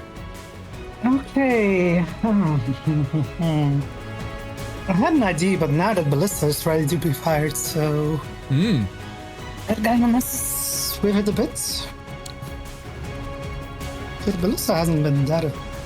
You could hold an action until after the ballista fires, if that works for you. Oh yeah. If that's an option, then Stonk is going to hold a dissonant whispers. Okay. Just seeing. Okay. I'll give you a warning, just because magic works a bit differently when holding actions. Okay. It is possible to do, but it comes with extra dangers, basically. If you hold Dissonant Whispers, you cast it now and start concentrating on it. That means if the water elemental hits you, you'll have to make a constitution check to continue concentrating on it, so that when your reaction comes around, you can then cast it. Otherwise, you will lose the spell. So it's risky, but it is doable. That's more risky than I would like. Or you can do it now, and they can hold an action to fire the ballista when the water elemental comes back, assuming the water elemental comes back. Yeah. Well, think about it as well. Well, either the water elemental comes back, or he goes the other way, which is also fine because of all the goblins. Yeah. So I would say go for it. I mean, that sounds wise. Stonk just go to fire Dissonant Whispers. Get the fuck out of here. Yeah, absolutely. So that's a save for the water elemental, isn't it? Let me roll that. No. Every time I roll a save, every single time. So that's a 6. Yeah, that's a failure. So it's going to move 5, 10, 15, 20, 25, 30. You can do an attack of opportunity again, if you'd like, and of course the psychic damage. Attack of opportunity will be a 16 plus 16 whatever. hits. Yep. 16 alone hits, so. Well, and Stonk is back to unarmed since he got out his focus instrument again. So that's a 3 to hit, I guess. Okay. Which does that get reduced? It will. The fist will get reduced, but the psychic damage that you do from Dissonant Whispers won't. So the fist is just 1 damage then, I guess. Yeah. And the psychic damage is 10. 10, nice. You've done more damage to the water elemental than anyone else, including the ogre that's attacked it. It's fully out of spell points now. It is almost bloodied. Almost. But yeah, almost. Okay. You've got movement and stuff and bonus actions if you want, but if not, I'll go to the goblin archers. Yeah, I think Stonk is... now that he's out of spell points, he's feeling less confident. I'm gonna go hide behind the ballista, I think. For right now, at least. Okay. Goblin Archer F is going to move over to here. Bonus action hide. Ooh, that might not actually do it. What is your passive perception, Tattle? Mine? 17. 17. So it's rolled... Ooh, it's rolled a 13, so you can still see it. So it's not going to be hidden when it attacks you. Interesting. From about here. Oh, no, wait, it's got a spider right there. No, it's going to deal with that first. I forgot about the spider. It's just going to... Yeah, it's not doing that. It's just going to... get an attack opportunity, or... Yeah, it would ordinarily, yeah, but no, it's just going to turn around and swipe the spider with the scimitar. That might... Baby. 16 to hit. Yeah, that'll do it. Okay, 3 points of slashing damage. Mm-hmm. That's just pretty a low. little guy. Like, I rolled minimum. This little guy, it's his birthday. Well, it shouldn't have tried to bite this archer. Archer G's going to run in as well from the other side and attack with advantage. Wow. I should just never roll with advantage, apparently. That is that's an 8 to hit with advantage. Nope. Okay. It's just too cute. Can't do it. Goblin Archer F is going to move around this side where they can see Ephrian and Stonk. E and F are going to line up their bow shots. One towards the one and one towards Stonk, I think. No, one Stonk, one Admiral Shan. Admiral Shan's closer. One against Admiral Shan is, ooh, just gonna hit. One against Stonk is not gonna hit. So the one against Stonk, how much damage are you going to take, Stonk? Not Stonk, sorry, Admiral Shan. 8 points of damage. Admiral Shan. Temporary hit points. Yeah. Yeah, it's champ hit. Admiral Shan still has 9 hit points remaining. Thanks to those temporary hit points. Okay, so that's them done. F and E are going to bonus action hide. Oh, terrible. They're both still visible. Then I go to the other hobgoblins. B, C, and B. Hang on, I'm going to rename this hobgoblin over here, who has been B for ages. Is going to be A now, because otherwise I'll get confused. Oh, promoted. Yep, hobgoblin A on the parapet is going to line up a shot on the water elemental, because it's still a bit worried about that, honestly. Yeah. Oh, that's going to hit. And it's a longbow, so it's a D8. Wow, 1 point. Okay. Sorry, 2 points. It has a +1. Halved to 1 point. Great. 1 damage. The other hobgoblins rush out and they're going to go 1, 2, 3, 4, 5, 6. 1, 2, 3, 4, 5, 6. So there's a nice line of hobgoblins who are all going to do their longbow shots. So first one on the water elemental is a 13 to hit. That will miss unless Hobgoblin Captain. Hobgoblin Captain's going to add a D4 to that. And that's enough to make it a hit. So that's 1 hit. Second one is also a hit. So that is going to be 7 points and 10 points, both halved to 3 points and 5 points. So 8 points in total of damage there. Actually hitting for once. To the bloodied water elemental. It's a good thing the loot on this is a good one, because this battle's going to be a big one. You're welcome, I guess. I was hoping the water elemental was going to go after the larger number of bodies. It went after the ogre with the largest body on there. It wanted quality over quantity. Imp, over to you. Okay. This is going well, I think. Surprisingly. 5, 10, 15, 20, 25. I'm going to take out my scimitar, throw it to the floor next to the hobgoblins, like just sort of between all 3 of them. Okay. And I'm going to say out loud, because I can only telepath 1 person at a time, my magic sword to whoever's brave enough to go fight it, and then take 1 step away. That's a magical scimitar, by the way, so it'd be 1d6 of magic damage. Okay. Interesting. Water elementals go. 5, 10, 15, 20, 25. Yeah, there we go. 30. Oh, I was clicking the wrong thing. Never mind.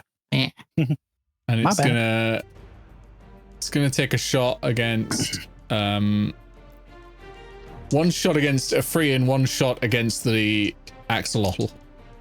Oh no. The cannon, Kurta. Yep. It did nothing wrong. It's right there though. And the water elemental is blinded by rage. So the attack against the critter is a 9 to hit.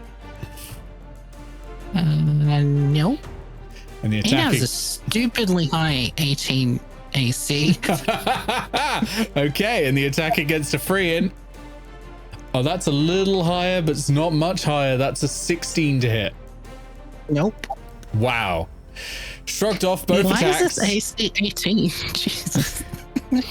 It's a cannon. Like, it's not easy to damage. It's made of wood. Yeah, true. It is going to move 1 more like that. No, 1 more like that to be inside your space. Okay.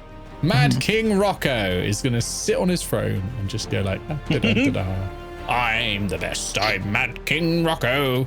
Over to Tattle. Oh god, it's another time. I wonder if we should just consider an assassination here. They're actually related. I mean, I am right there. Eight. Okay, so Tattle is going to, while the, I mean, obviously they're aware she's there, but she's going to bank on the hope that they're a bit too preoccupied by the water elemental. And she's going to step towards this door, pull out her thieves' tools, and try and break it open. Okay, roll me a dexterity thieves' tools check. Okay, thieves' tools. Is that listed on my character sheet? Yes, it is. That is a 13. 13. That is going to be enough. Goblins do not have great locks. Well, apart from Admiral Shan, whose hair is magnificent. But yeah, the door opens and you see into the treasure hall of Mad King Rokko and also the 2 goblin treasure guards hiding inside. Oh, come on. Who I will add to the initiative.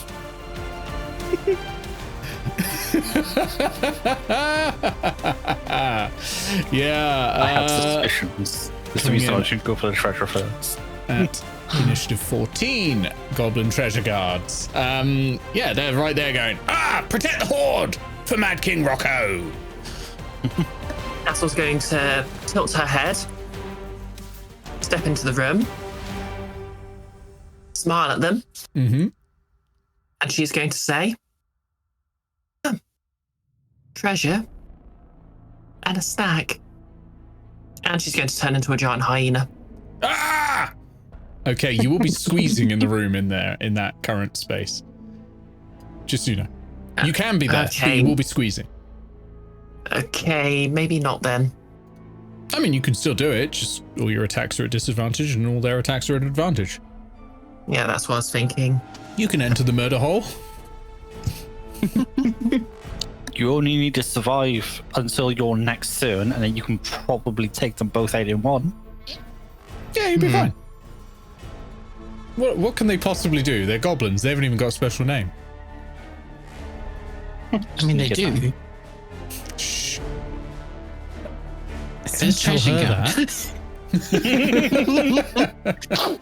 Okay. Tassle's going to smile at them and say, okay, I'm going to give you one chance to run. After that, don't say I didn't warn you.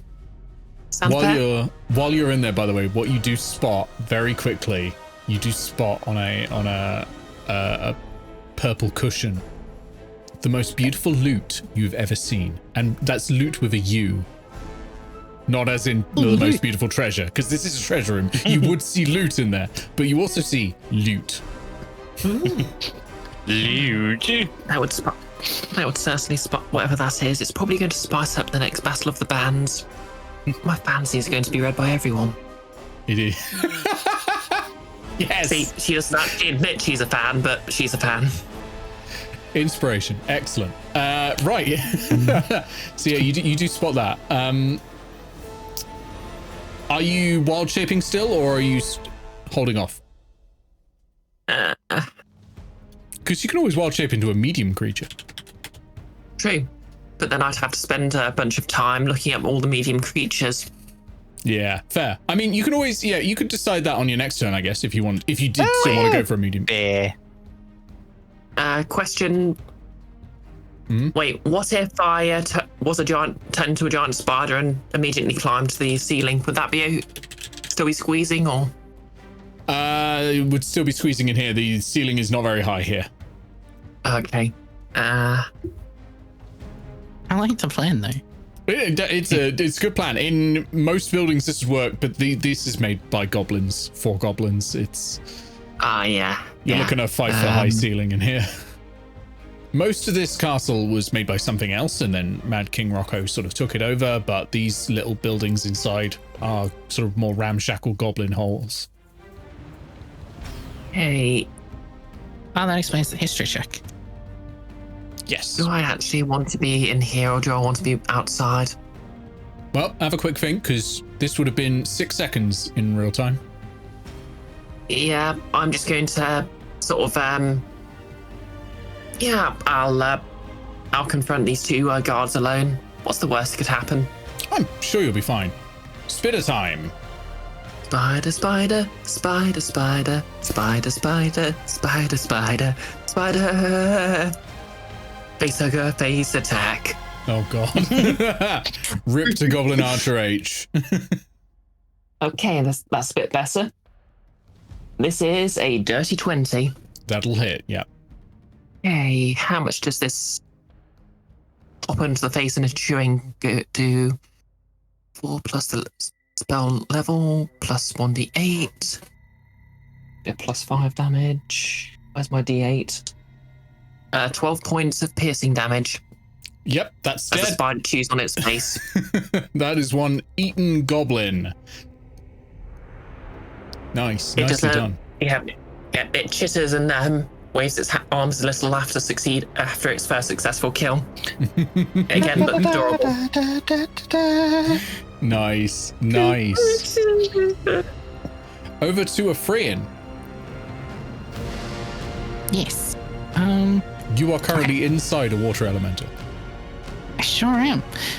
Can the ballista be fired from like this square? Yes. Bear in mind it will be a disadvantage because it will be point blank range. Yeah, that seems fine. Let's bonus action call the little critter back in. Mm-hmm. And then move there. Mm-hmm. It's part of the calling the critter and I do the magic bubble thing. Okay, you do the magic bubble thing, so Admiral Shan is back up to... Admiral Shan is Stonk. Yeah. 10 temporary hit points. Okay. Nice. And was 9 last time? Or Yeah, so now you get 10. no, I have 10 total or 19 total? 10 10 total. You- Yeah, they You only they take only one ever level. replace. Yeah, you just take the highest number. Okay. Yeah, but you can keep the higher number if a lower one comes up. Yeah, Okay. exactly. Sounds good. And then I think it's time for Kathunk. Okay, roll me 2 d20s and tell me the lowest number. That is 13. 13 plus 6, 19. That hits. Okay, so roll me another 3d10 piercing damage. So it goes bonk. 27. 27. Wow, that's almost max. It's one off. There's one off of max for each die. So 27. I got a half 8, 9, that and 10. to. That's 13. 13 points. So, ooh, it's getting there. It's getting there. I tell you, these ballista shots are ripping chunks of water out of it as they fly through, and it's looking smaller now. It can't reconstitute back to its normal shape and size. Despite them being halved, that's still doing a lot of damage. Okay, nicely done. Yeah. Anything else? Nope. I think that's enough, don't you? Yep, I think so. Over to the treasure guards. They're going to draw their scimitars, I think. Treasure guard A is going to move to this side so they can attack with advantage. Oh yeah, they can do that. Mm-hmm. It's all First coming back attack to me now. is going to be a 17 to hit. That hits. Second attack is a 12 to hit. That does not hit. Yeah, okay, so one attack hits, and that is 3 points of slashing damage. That's their go. Okay. Goblin Archer B, somehow still alive. Now knows where you are. Not imp, but 1, 2, 3, 4, 5, 6. Knows where Tattle is, who's still in the doorway, is going to fire. I'm going to give you half cover because there's a hobgoblin in the way. So you have +2 to your AC. Okay. The Goblin Archer rolls 14. How clear would it be to me that goblin in particular is not going to go after the elemental? You can make an insight check if you'd like. Sure. That might having Tattle not go down might be worth 13. 13. You're not. I mean, it may be the case that them seeing the water elemental leave is enough for them not to care until it gets back again. Hey, for what it's worth, that's not going to hit anyway with the bonus AC. Okay, so it doesn't hit. Clatters against the door jam. We go to Tattle, Admiral Shan. Admiral Shan is going to strike at the water elemental. Actually, Admiral Shan is going to jump into the water elemental, sploosh through, swim through, and jump out the other side, and is now going to attack with advantage, thanks to flanking from a free. Of course he is. Okay, okay, that's gonna hit. And that is going to be 3 points of slashing after halving it. Admiral Shan's done it again. Bonus action disengage. 1, 2, 3, 4, 5, 6 that way, and is heading in. The hobgoblins have seen Admiral Shan. The hobgoblin captain sees Admiral Shan, but has also seen Tattle there. Who is the greatest threat? It is absolutely Tattle. It was never going to be Admiral Shan. They all know Admiral Shan. She's just a scrawny green girl. What could she be really be doing? Yeah, indeed. I mean, come on, pick the lock. She's clearly just a squishy thief. They can just chain her up in the dungeon later. 1, 2, 3, 4, 5, 6. Hobgoblin captain's right this there. is how we're doing it. Yep. Brings out the great sword.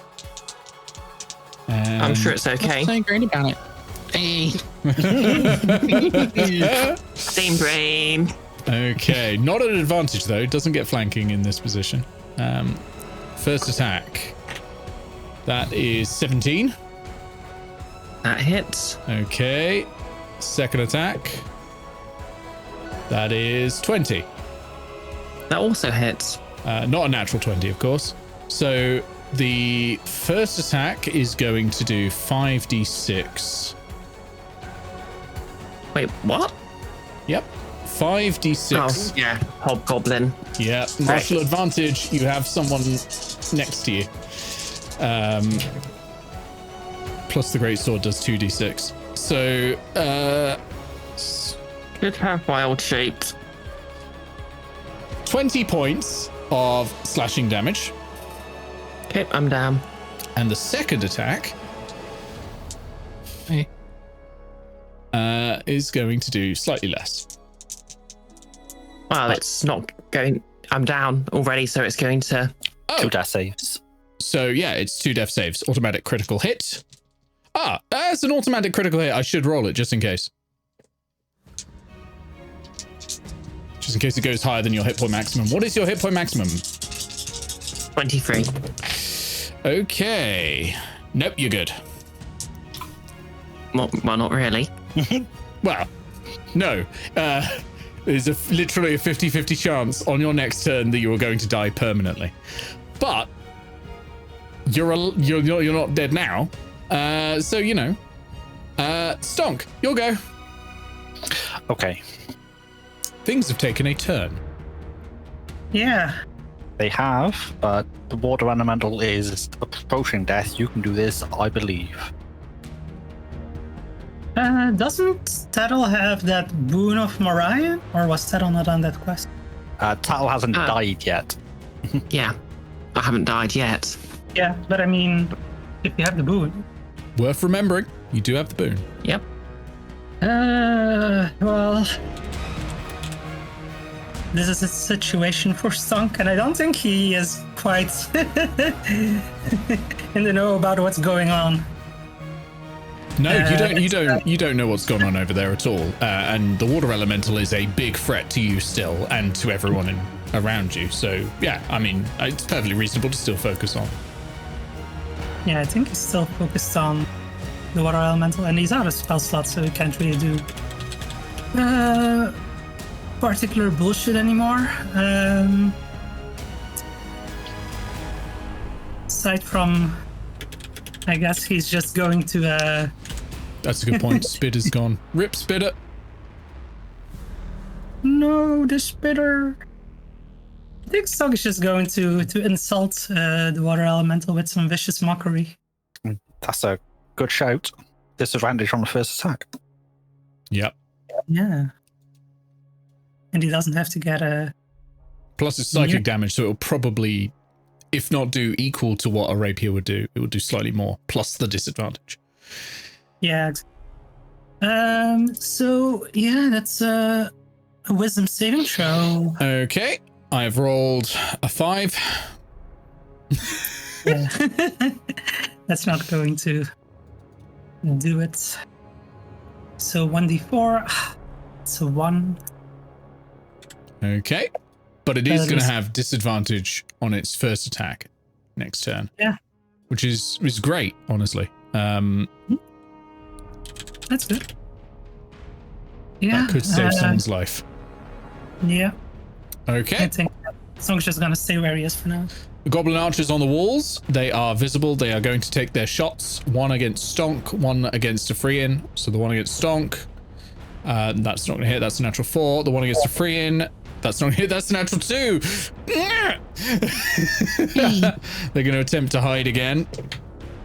Okay, those are really good. They are hitting. No one's got a passive that high. I don't think it's even possible to get a passive that high at this level. Goblin Archer G is gonna... Actually, it's not Goblin Archer G's go. Is Goblin Archer G even on the initiative? No. Goblin Archer G should have been on the initiative. This explains a lot. I'm gonna have them come in at the same time as the other Goblin Archers that we've just had, because I think that's when they would otherwise have been firing. Goblin Archer G is just gonna scan the courtyard. Okay. We got Hobgoblin A, the legend, somehow still alive, is going to fire.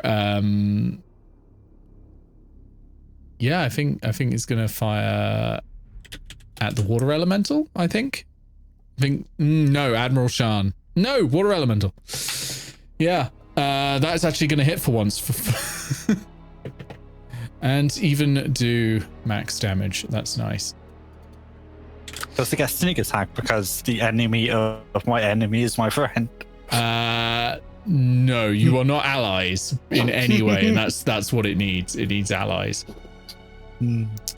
I had to try. Over to the other 2 hobgoblins. These hobgoblins only have as a valid target Admiral Shan. So rip in piss to Admiral Shan. Okay. First shot. Ooh, might miss. Let me just double check. Because hobgoblins have a really low plus. Yeah, first one misses. Goes zoof, straight past Admiral Shan. Second one. Oh, that one's going to hit. Okay, a D8 versus Admiral Shan. That, no. Only does 5 points of damage against Admiral Shan. So Admiral Shan takes it in the chest, but that doesn't even go through the temporary hit points. So Admiral Shan's still up. Somehow. Goddamn Admiral Goblin. Shan's a legend. Okay. That's them done. Actually, they're probably going to move like that. They're going to move like that to sort of form a wall to stop Admiral Shan getting in. Out of fear. And we go to Imp. Imp, Tattle is down. Tattle is down. Movement speed. Exactly 30 feet to get to the Hobgoblin camp then. Okay, good to know. As I'm moving forward then, let me just move. I will pick up with my object interaction, my scimitar, which I put on the floor, offered it, I offered my shiny and they didn't take it. Imagine if you'd given that 10, magical weapon 15. to literally any of your allies instead of the free enemies. Yes, yes, I see this, but I don't think I can't remember if I had anybody right next to me immediately. I might have missed the opportunity with Stonk, but here we are now. Yep, it's happened. It's fine. I'm all the way up to here, and I am going to murderize this hobgoblin captain. Okay. So my first attack is at advantage. Yes, because you're invisible. The lights have hidden away from me. And I can barely see, so that first roll was terrible, so I'm glad I got advantage. The second roll is better. Hold up, I can't see if that's a 16 or an 18. Either way, the minimum is going to be a 21. That hits. It was a 16. Okay, so scimitar is a d6. 5 plus 5, 10 slashing. Oh, that's pretty good. A good slash, a rake against the back of the hobgoblin captain who turns to face you. Second attack, this time with a dagger. Okay. No advantage because Tattle is down. I don't think that hits, to be honest. 11. 11 won't hit, I'm afraid. Yeah. Hobgoblin captain eyes you in its half plate armor and should have gone after the water elemental, buddy, and now you've gone and hurt my friend. Wow. You first, then the king. I think you'll find I'm gonna kill you and your little friend here before you even draw your next breath. I like you. It's a shame. Over to the water elemental's turn. Water elemental is gonna go and I think is gonna move like that and strike at Stonk. No, it's gonna strike at a Freean, I think. It's gonna strike at a Freean. First attack at disadvantage because of Vicious Mockery. So that's not going to hit. Second attack, that was a natural 20 I lost there because of Stonk's Vicious Mockery. Second attack at normal is that's also not going to hit. That's like a 13. So it doesn't manage it. It then is going to just slop through you, so it's able to attack both of you next turn. Over to Mad King Rokko. Mad King Rokko is like, where are my guards? And it's going to come out here 5, 10, 15, 20, 25, 30 and see Imp. Because Mad King Rokko is not afraid of a fight either. And is going to lob a javelin at Imp. It's not a really good plus to hit for this stat block. That is a 4. Somehow I don't think so. Clashes against the stone wall next to you. In another system, that would have been a critical miss. Yeah, and it's actually just gonna stay there and wait. We go to Tattle. Tattle, I need a death saving throw, please. Your last death saving throw, possibly. Please don't die. Out of interest, can you use inspiration on death saving throws? Yep. That's good to know. That was nearly a 9, but it rolled rounds to 19. That's a success. Okay. A Freean. Yes. You want movement. Yes, I put 2 rulers there that I can't delete. Wait, I can do that. What am I gonna do? I don't have things that can help overly. You know what? Are there like rocks around or something? Sure, yeah, there's all sorts of rocks and stones on the ground. Cool. I pick one up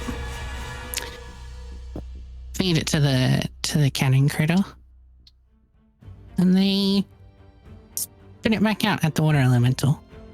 Okay. This is catapult. Catapult. Okay, so catapult is a dex save, I think. Yes. Okay.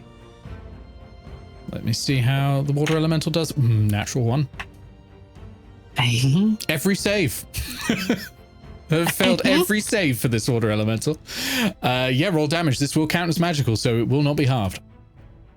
21. That's absurd. 21 damage. Okay, I'm not gonna lie. It's a 670. It has only a couple of hit points left. I think Stonk might be the end of it at this point. At this rate, Yes. that's a great hit. That is a great hit. It is barely holding on. You just like carve a hole through the water elemental there. Yeah, Hell really yeah. good. Anything else? Oh wait, yeah, I have a bonus action, don't I? Mm-hmm. You know what?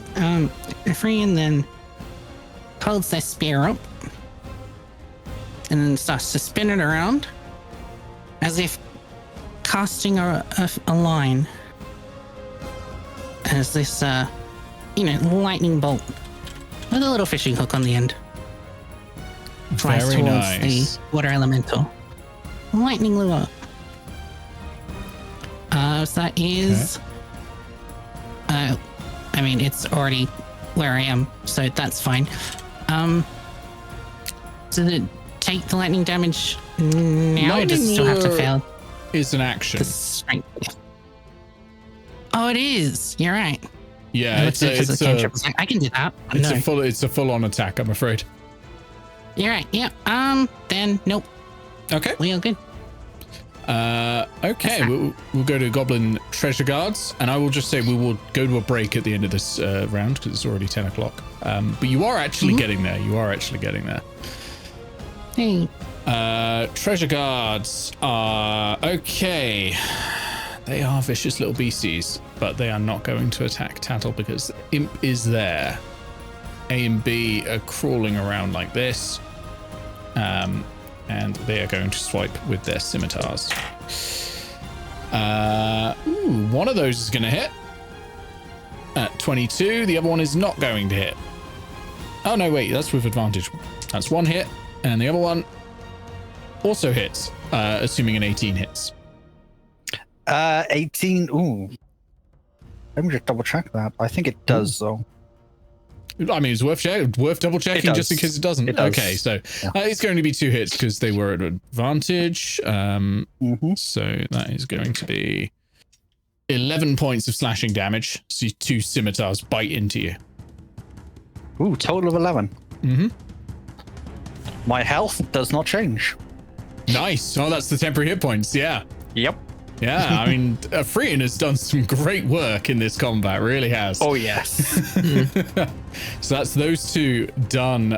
Goblin Archer B now finally with a target. It's going to go 5, 10, 15, 20 to get a slightly better shot on you. Knocks an arrow, looses it, does not hit.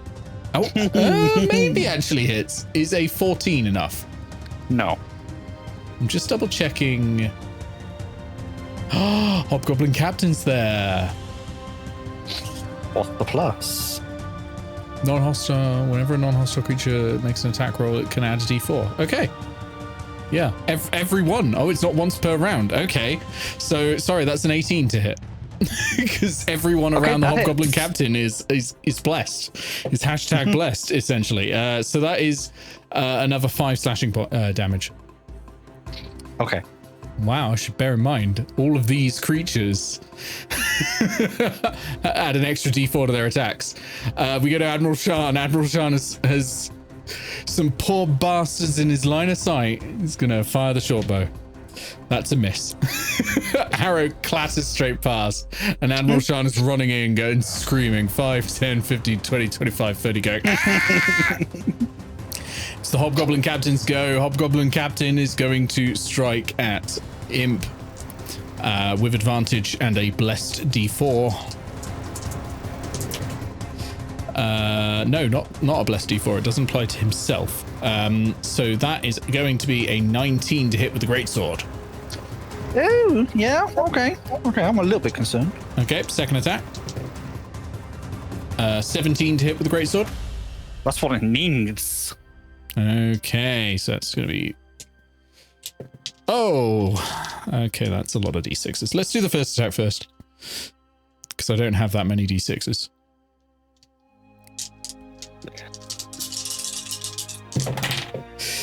Okay, that's 19 points of slashing damage for the first attack. And the second attack I'm a little bit concerned. is 12 points of slashing damage. Oh, that is like 1 over. Yeah, so I'm down. Okay, Imp, you're down as well. Beep. Tough one. Over to Stonk. Well, Water Elemental's right in front of you. He's looking raggedy as hell. We still don't know about them. You still don't know about them. yeah. No. Admiral Sean will know in a minute. Yeah. Stonk is just going to viciously mock this water elemental some more. Okay. Roll me Vicious Mockery and think up an insult, because you might be insulting this big old blob of water to death. Oh, I'm not rolling. It must succeed. Oh yeah, wisdom. sorry. Oh. Yeah, let me roll. Natural 1. Swear to God. I'll roll damage then. This is At this point, just improbable. eat the die. Yeah. Again, just a 1. I'm really doing poorly on these vicious mockery rolls. That's exactly what you needed. I knew it was dying on this turn regardless, as long as it failed the check. Yeah, the water elemental collapses in anguish as you insult it to death. Back to the sewer shop. This is when I look in and it's got like immunity to psychic damage. No. It does not, no. I did double check. Dead. You've killed yourself. You've killed yourself a water elemental. Well done. You still have your movement. In the distance, you can hear a slightly echoey da-da-da-da-da-da from the tunnel. Yeah, I imagine Stonk's been hearing something. Yes, Stonk is going to. Can he squeeze like this? Yeah, that's fine. Yep. 10, 15, 20, 25, 30. Okay, you can see Admiral Shan, you can see the hobgoblins, you can see the goblin archer back there, you can see Mad King Rokko. You can't see Imp and Tattle yet. But you can see trouble. You can see enough problems ahead of you. Stonk By the is way, I getting thought we this- were taking a break after the Goblin treasure guard. I said at the end of the round. Or I meant round Okay. if I said turn. Yeah, I may have said the wrong word. But we're nearly there. So with that done, we go to a couple of archers. 2 goblin archers are attacking a Freean from hidden. Yay. No. And also natural 20. Oh. I mean, that hits. So that's 6 points of piercing damage. They will attempt to re-hide again. And they do well enough to hide again. They've got Oh, expertise 6 in stealth, points. so that's why they keep succeeding. Yep. Then it's Hobgoblin A, B, and C. Hobgoblin A is going to... It can't see anyone actually from there, so it's going to run over to the ladder and get ready. Just putting it out there. Well, we're doing a free and bullshit time. That was the first time I've been hit, so that took us some temporary hit points. Oh my god. Hobgoblin B and C are going to stand there and ready in action to strike the first person to come in. Imp, it's your turn. Death saving throw, please. Death saving throw. Where's my dice? D20. Eh. Here we go. Here we go. Here we go. That's a 6. That's one death saving failure. Oh no. Okay, over to Mad King Rokko. Mad King Rokko looks at you, Imp, walks over and goes, "Ah, that was the monster that was attacking the castle. Take its magic items and lock it up." And the treasure guards go, all right. Tattle, death saving throw, please.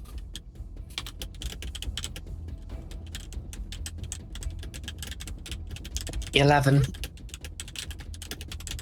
11. That is a success again. 2 successes.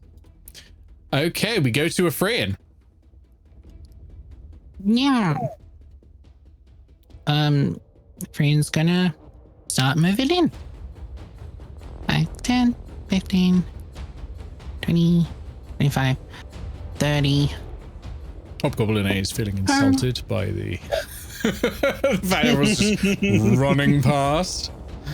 I mean, yeah. Nay, so underappreciated in his time. Yeah.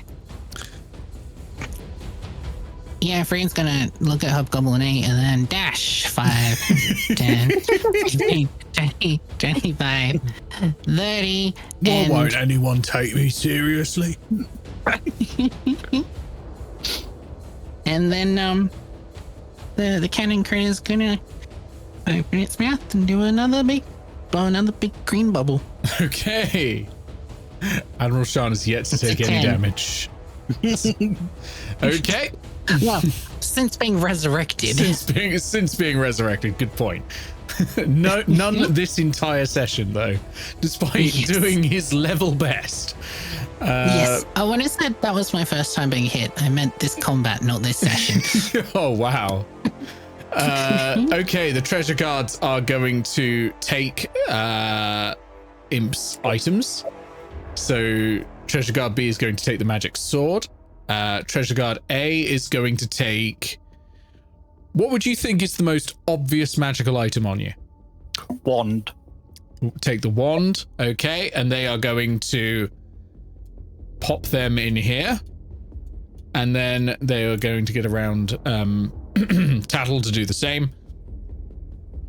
Goblin Archer B, still going strong, is going to run 5, 10, 15, 20, and is going to shoot at Ephraim. Ephraim, I'm going to give you half cover because there's a hobgoblin in between you, so you've got +2 to your AC. So Goblin Archer B is going to do, that's a 15 to hit, so that's not going to hit you because you're made of shell.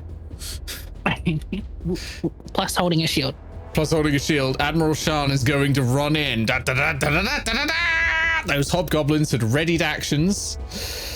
They're going to bring their long swords down. Okay, first one. That's a 12 to hit. That's not going to hit. Second one. Oh my god, that's a 7 to hit. It's not going to hit. I just need to check something on the leadership on the hobgoblin captain. They've got to be able to see the hobgoblins, and the captain can't see them right now, so can't offer advice, so they don't get that hashtag bless. So Admiral Shan has run in, has tanked 2 hits, and is going to strike. So you can't fight anymore. Float away. He's going to strike at one of the hobgoblins. I can't believe this. Okay. Sassler's going to hate it if Dawn saves her. He's going to hate it so much. So that was a natural 20. With Admiral Shan. No, that was Admiral Shan rolling a natural 20. Oh, that was... Yes! One time I get a fucking natural 20, honestly. Okay. Reminds me. Bingo. Okay. Once forgot about bingo. That's 12 points of damage, which kills Hobgoblin B. Who had not taken any damage yet. Admiral Shan just cleaves through the Hobgoblin with his scimitar. He runs in. He's like, runs past Hobgoblin C, who's going to take an attack of opportunity. Misses again. Runs past Goblin Archer A, sees Imp and Tattle down, and is running this way. So that would have been 5, 10, 15, 20, 25, 30, and runs in shouting, Admiral Shan! Oh yeah, Goblin Archer B gets an attack of opportunity. Nope. Okay. Over to the Hobgoblin Captain, who sees this screaming Admiral Shan fly around the corner, looks over and steps in front and says, "No, I will be your end, Shan, you miserable whelp." And is going to make 2 great sword attacks against Admiral Shan. I swear to God, if Admiral Shan doesn't die at the end of this turn, after this same maneuver has killed 2 player characters almost. First attack. I'm surprised. Question, by the way. Oh, That's a Has 9 Admiral to hit. Shan gained the benefits of a short rest now? Technically, yes, but had not lost any health. So, second attack, because the first one was a 9 and missed. Why are you doing this to me? Second one's a 10 and misses. Doesn't get the benefit of leadership because it can't do it to itself. So it misses. How high is Shan's AC exactly? Shan's AC is the same as all other goblins, 15. Oh my God. Stonk, over to you. I'm going mad over here. I'm surprised the captain didn't go, "Oh no, there's a monster," when seeing Sean. Yeah, I think Stonk is just going to follow free in and running. Once again, ignoring the Hobgoblin. Who cares about that guy, huh? And is going to launch a vicious mockery at Goblin C. Okay. Wisdom saving throw. Yep, wisdom save. Nope. Go for it. I rolled an 8. And that's a 4. Finally, a decent roll with a vicious mockery. That's a good one, yeah. Let me just pop that on Hobgoblin C. Oh, that's good damage. Good damage. And it's going to have disadvantage on its first attack next turn. Mm-hmm. Okay, that's really nice. Yeah. Freein already has Bardic Inspiration. Freein still has Bardic Inspiration. Hasn't needed to use it yet, but might soon as we go into the combat. All right, the Goblin Archers who are hiding up on the walls, it's their go. They really can't do much here, so they're going to ready actions to fire on anyone who enters the courtyard. And G is going to reattempt hiding. Fails, so it's still going to be visible. Hobgoblin A. It's going to dash to get down the ladder. And is then going to have 20 feet of movement. 5, 10, 15, 20. That's the dash though, so no action. Hobgoblin C is going to run in and try to attack a Freein at disadvantage because of the vicious mockery from Stonk. Oh my God, that's a 4 to hit. It's not going to do it. That threw away a 19 there. Top of the round, Imp, death saving throw, please. Boop. 17. That's another success. Very nice. Mad King Rokko. One fail, one success. Oh yeah, sorry, that's a success. Mad King Rokko is going to run out and go, "Oi, what's going on?" And see the invaders coming in. Invaders! I mean, also assume Admiral Shan run in, but assumes Admiral Shan isn't alone, because... Yeah, and also has heard the sounds of battle. So Mad King Rokko. Mad King Rokko is going to throw a javelin, and this is going to be at a Freein. A Freein, you have a half cover from Hobgoblin C as well, so +2 to your AC. Good luck. Thank you, I missed.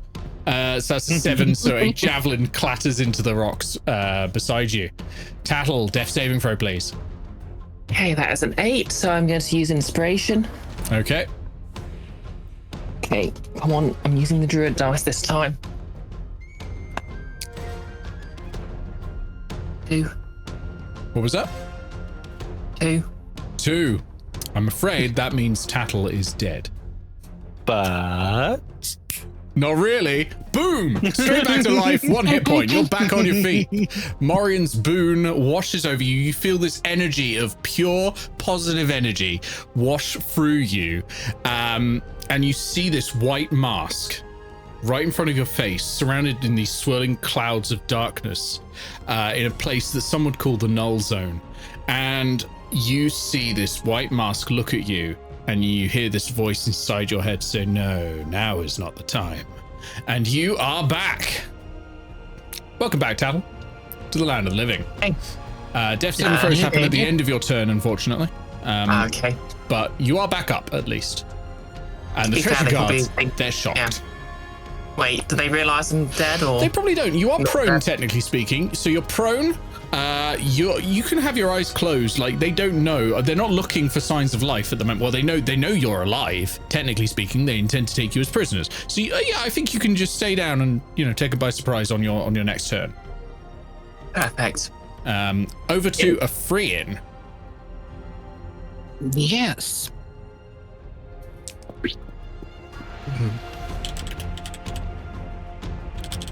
Afrian's going to. First of all, the cannon critter is going to blow another green bubble. Oh yes. So re-up your temporary hit points. Admiral Shan does not get the benefit of those this time. Not that he's needed them somehow. but Stonk does. Yeah. And it's 9. Yep. Okay, 9 temporary hit points for Stonk. Already had 10. Excellent. And one's gonna go boop boop, and then stab at Hobgoblin C with a spear. Yeah, okay. A good old stibbity stab. +6. And that is a 10, but I'm gonna use Bardic Inspiration. Is that 10 plus 6 or 10 with a +6? It was 10 with the +6. I'd recommend you don't use the Bardic Inspiration. I would use normal inspiration, which I think you have that still. Because I just gave it to you for the... I would use that. That would be more likely to succeed at this point. Yeah. All right. Well, that's a 23. That works. Yeah, that works. Bardic Inspiration works well, but not when you've rolled that low. 3. A D6 averages to 3.5. So if 3.5 would get you there, maybe. But let me just put it this way. They have an AC of 18. They're in chainmail. They got shields. They're ready to go. But yeah, that hits. That absolutely hits. So roll damage. D6 +4. That's 8. 8 damage. That's a dead Hobgoblin. Hey. That's exactly what you needed to drop Hobgoblin C. So yeah, you've freed up that corridor, and you're getting there. And then he points at Mad King Rokko with the spear. Says nothing, just points. Ooh, very nice. Very, very nice. Okay, over to the treasure guard. The treasure guard are going to start trying to remove your items, Tattle. Do you allow them to? And what are your 2 most valuable items? Because that's what they will go for. Or most valuable looking items. As a druid, I imagine it's not too much, but... Yeah. My magical focus is literally just a staff, so it probably doesn't look that valuable at all. They would probably take the staff, because it's a weapon. Okay. Goblin like big stick.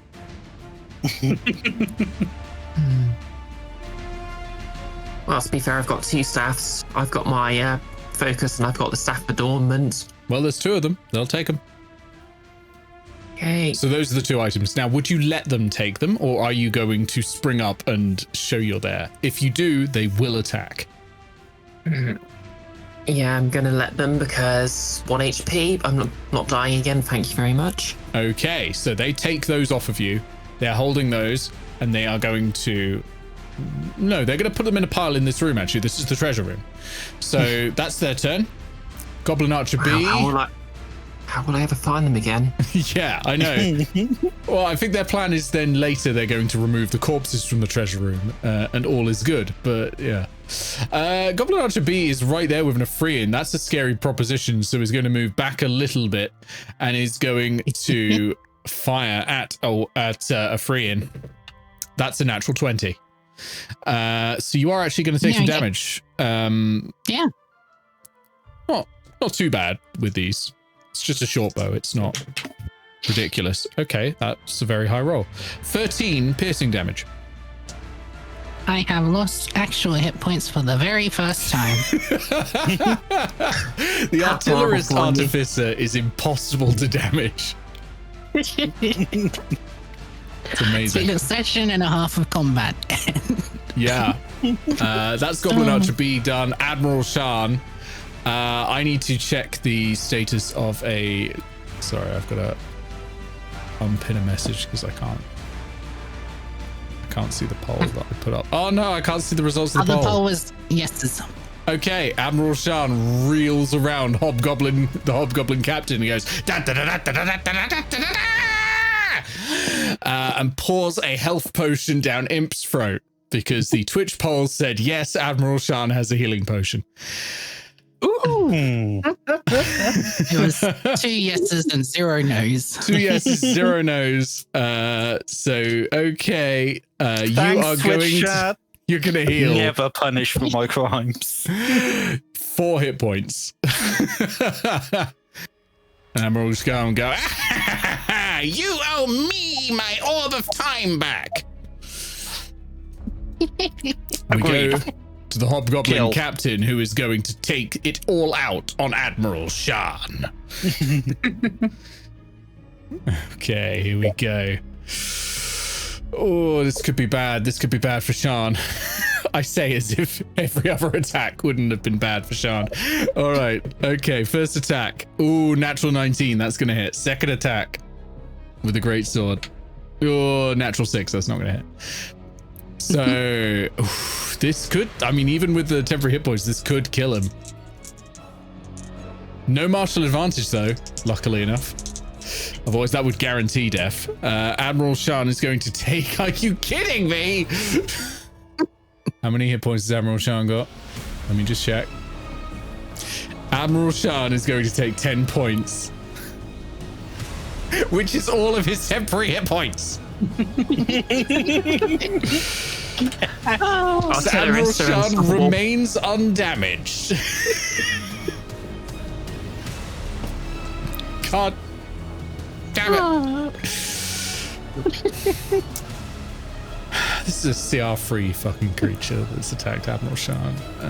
Anyway, Stonk, over to you. Hobgoblin A has come up behind you, but you also see Mad King Rokko and the Goblin Archer in your sights. Does Stonk know this is the king? Or does he just look like any other goblin to him? Definitely looks like sort of the boss goblin is wearing the nicest stuff. You know, everyone's sort of looking at him deferentially. Okay. He's the only one without a bow as well. Stonk doesn't have any spell slots left. Time to stab. Yeah, it feels that way. Also, I think I'm going to use a thunderclap on the Okay. Yeah. Thunderclap. Since that might cause a distraction. Constitution save, yeah? Or is this? Yeah. Yeah, it's Constitution. Okay. Yeah. I swear to God, that's a failure. Every fail. Every save. Every save. Well, that's the 1d6, and there's a thunderous. Okay, Hobgoblin A is dead because it had 1 hit point left. It has had 1 hit point left for this entire session. Hobgoblin A is finally dead. And luckily, that was what I rolled as well. So yeah, you emanate this thunderclap of sonic energy, and it ripples over Hobgoblin A, who collapses to the ground dead. Like, Hobgoblin A was looking weary and exhausted, and you just took it out of him. But yeah, this boom, this sonic boom emanates from you, and everyone else hears it. So Hobgoblin Captain is going to be wondering what the hell is going on over there, and is a little less worried about Admiral Shan than that, because that sounds like siege weaponry. Very nice, Stonk. You've still got your movement. Yeah. Stonk is gonna move up. I think he's going to stand here next to Freya. Okay, sounds good. Kind of. Also, I could move one over and then the short rest triggers, right? Yep, if you need some healing, that's a great way to get it.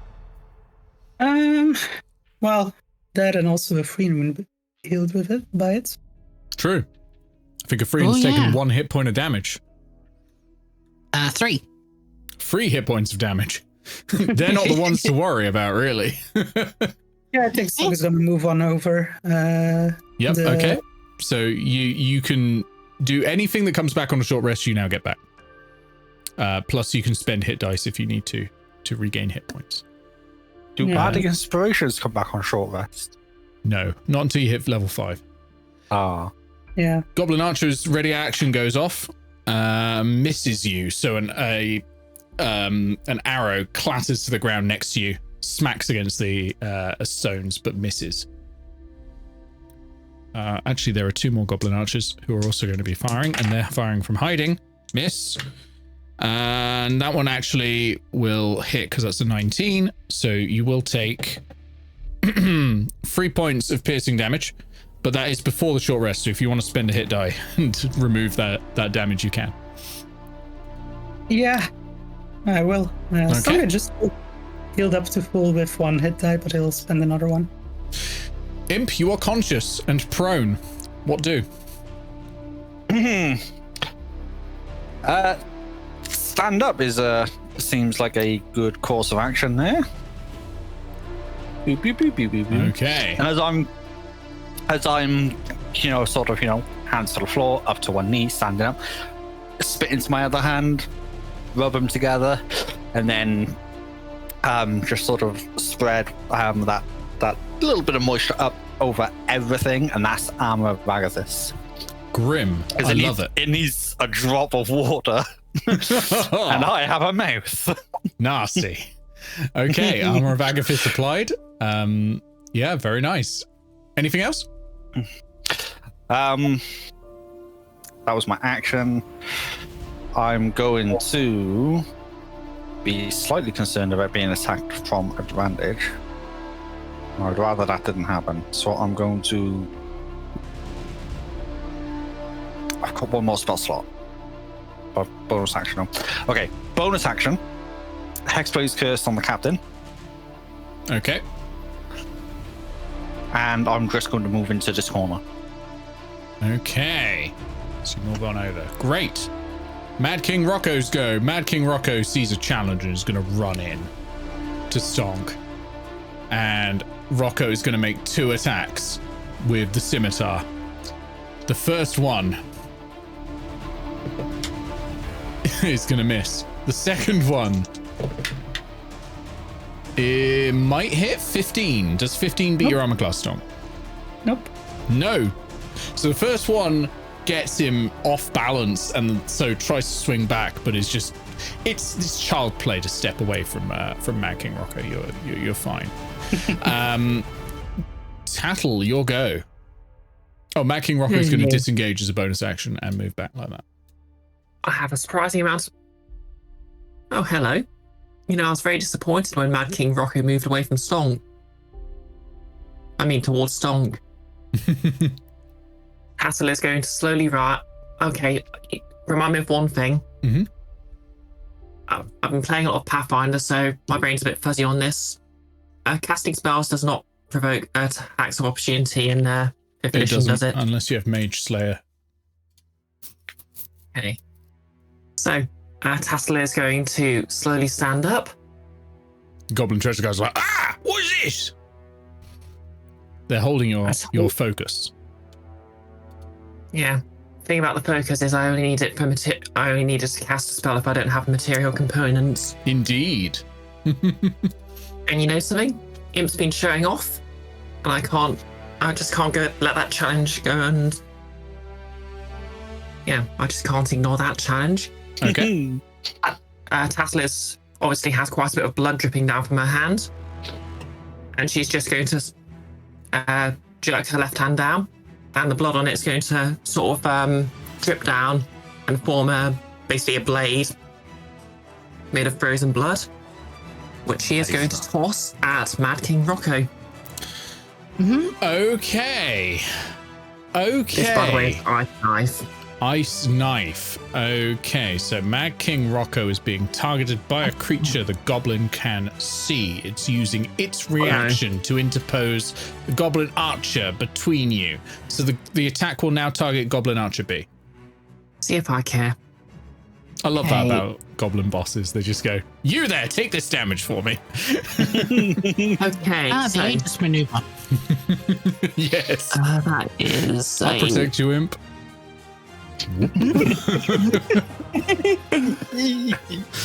That is a 14 to hit. A 14 to hit versus Goblin B will miss, I'm afraid.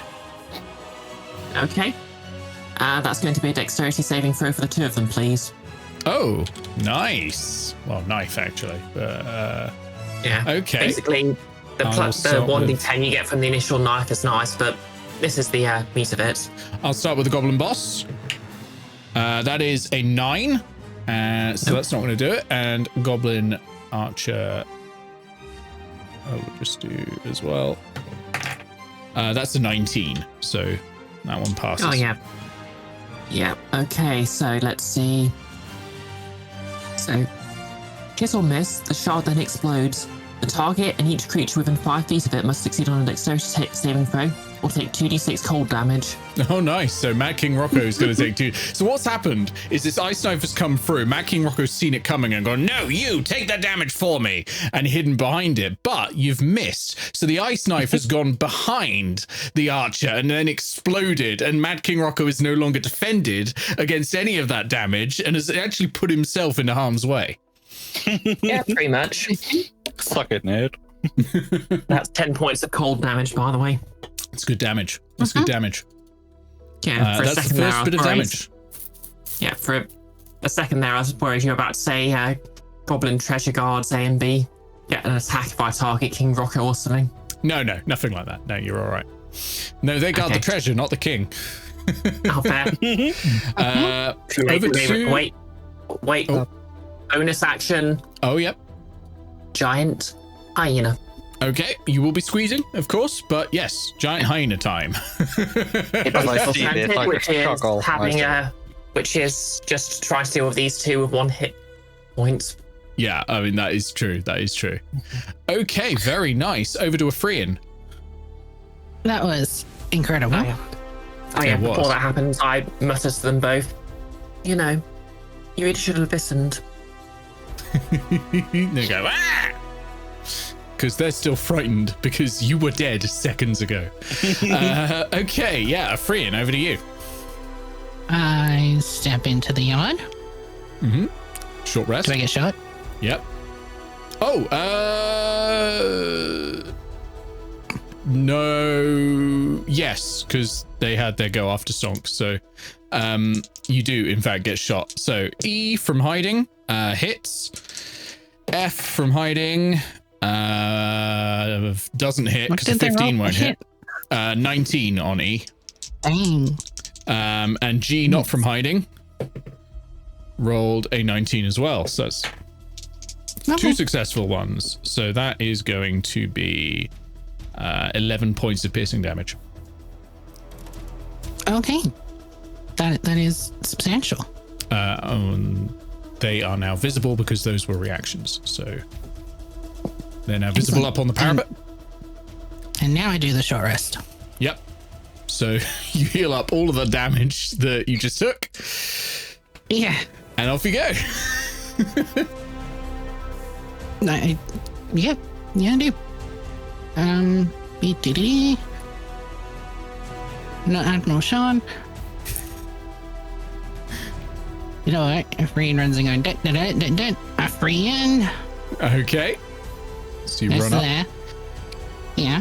And the cannon cradle blows a big green bubble. Okay. So Admiral Sean and Stonk are getting the benefit. Unfortunately, Imp is just out. Yeah. Oh, is him? Oh, yeah. Just I'm out. also basically behind full cover. I don't know if that would affect it. But Don't think it cares. It's a sphere. It's just like, yay. Temporary hit That's points. 10. I wouldn't have taken it anyway because I have temporary hit points, and I need them for them to do damage. True, Yeah. good point. Yeah. Okay, Yes, it's so Admiral Shan is how much temporary hit points? 10. Again, amazing. Again. So Admiral Shan is Yep. back at the same position. Excellent. Mhm. Anything else for free? Yeah, it's a D8 plus 5. It's amazing. It is. Yeah. I'm going to point. Ephraim points at Mad King Rokko again with the spear. Pulls it back. And flings it forward. Okay, if it's a ranged attack, it will be at Stream of lightning. disadvantage. It is lightning lure. That will not be a disadvantage because that is not a ranged attack. Yeah.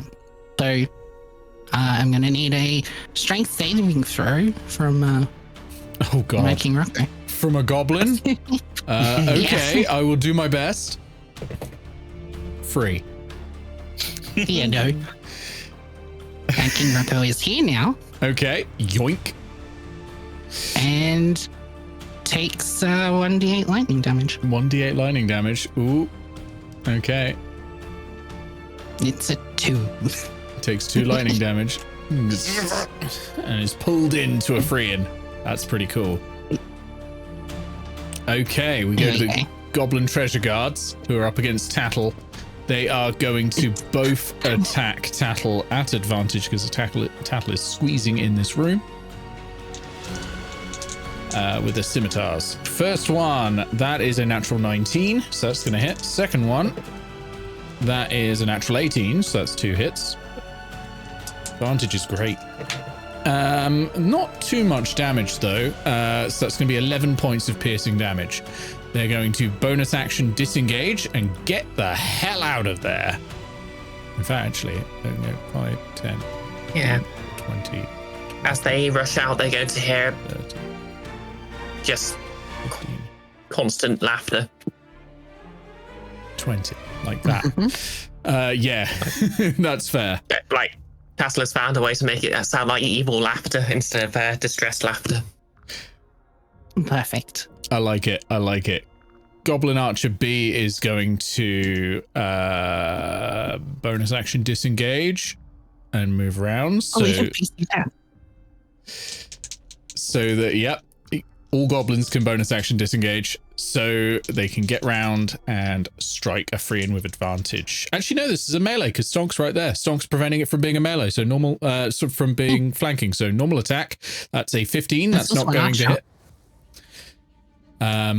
So that's great. Over to Admiral Shan, who is in a deadly fight with the Hobgoblin captain still.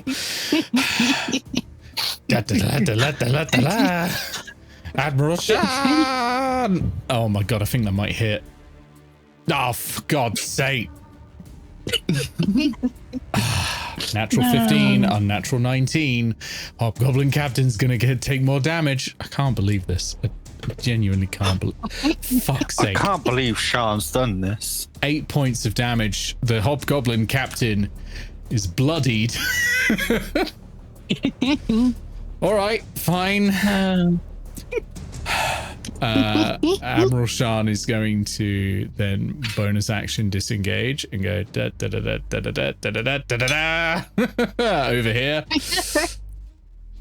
Oh, sorry, it's the Hobgoblin Captain's go, not Stonk. Sorry, I've skipped Hobgoblin Captain. Hobgoblin Captain is not actually like in combat directly with Imp, so he's going to chase Admiral Shan. There is a wall between you two, so there is no attack of opportunity. Oh, okay, I did not know that. And is going to get round to there. Hobgoblin Captain's going to strike with the great sword. It's Admiral Shan. Natural 2.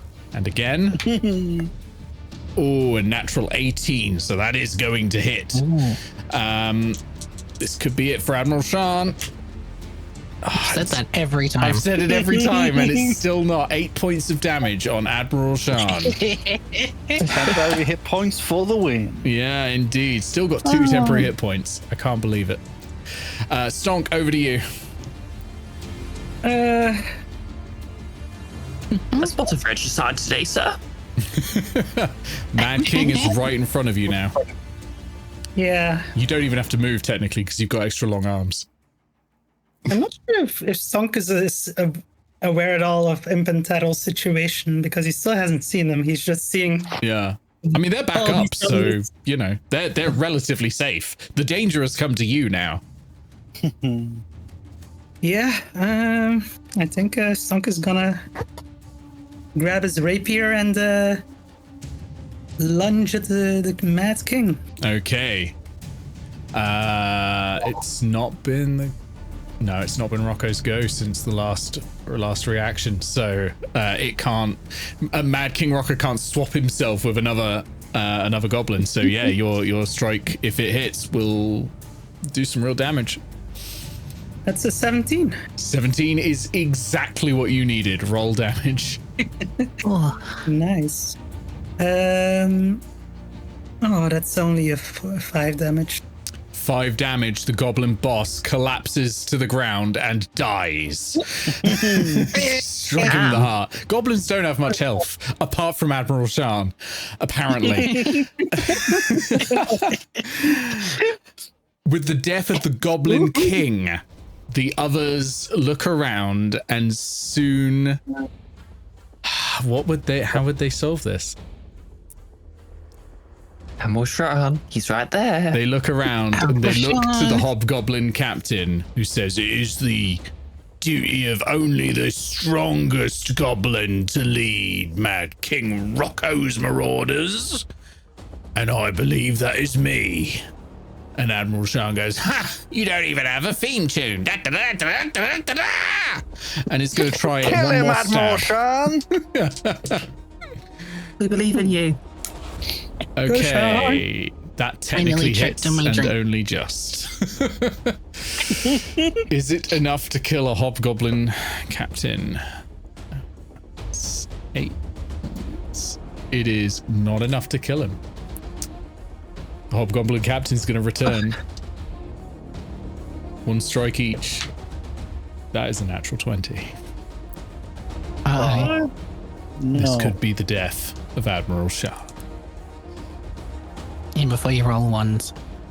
I won't be adding the benefit of having allies nearby because this is sort of a one-on-one sort of encounter. And I could roll all ones, it's true. I haven't. RXP.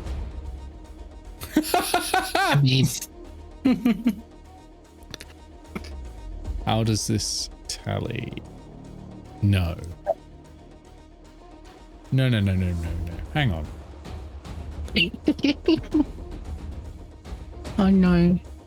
1 plus 2 plus 3 plus 2 is 7. No, 1 plus 2. Oh no, it's 3 plus 1. I'm counting the same one twice. 1 plus... Let me start again. 1 plus 3 is 4, right? Yes. Yes. Plus 2 is 6. Yeah. Plus 1 is 7. Yeah. Right. So Admiral Shan had 8 hit points.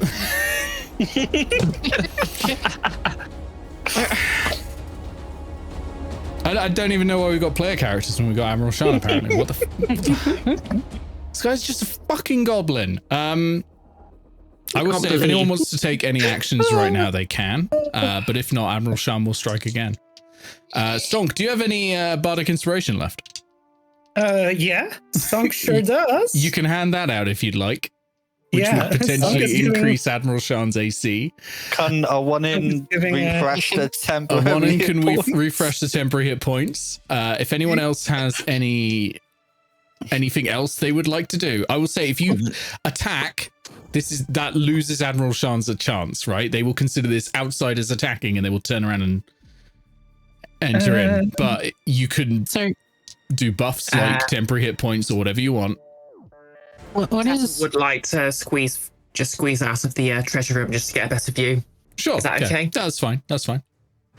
what is Sean's current hit point and temporary hit point situation? Shan has no temporary hit points and 1 hit point. Oh, okay. Trying to work out whether cure wounds or temporary hit points is going to be better because they can heal the same. Temporary hit points would add more. On average. Because Shan has a maximum of 7 hit points.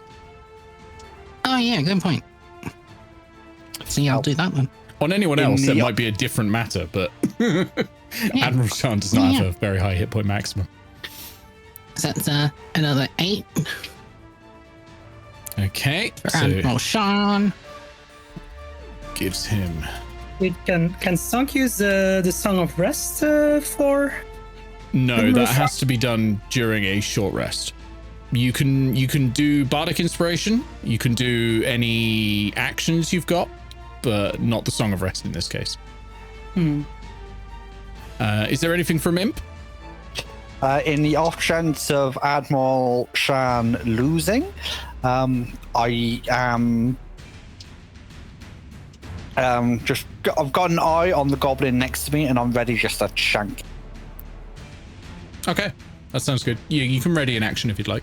Tattle, you can ready an action as well. Everyone else is doing stuff, so can't ready an action. But Yeah.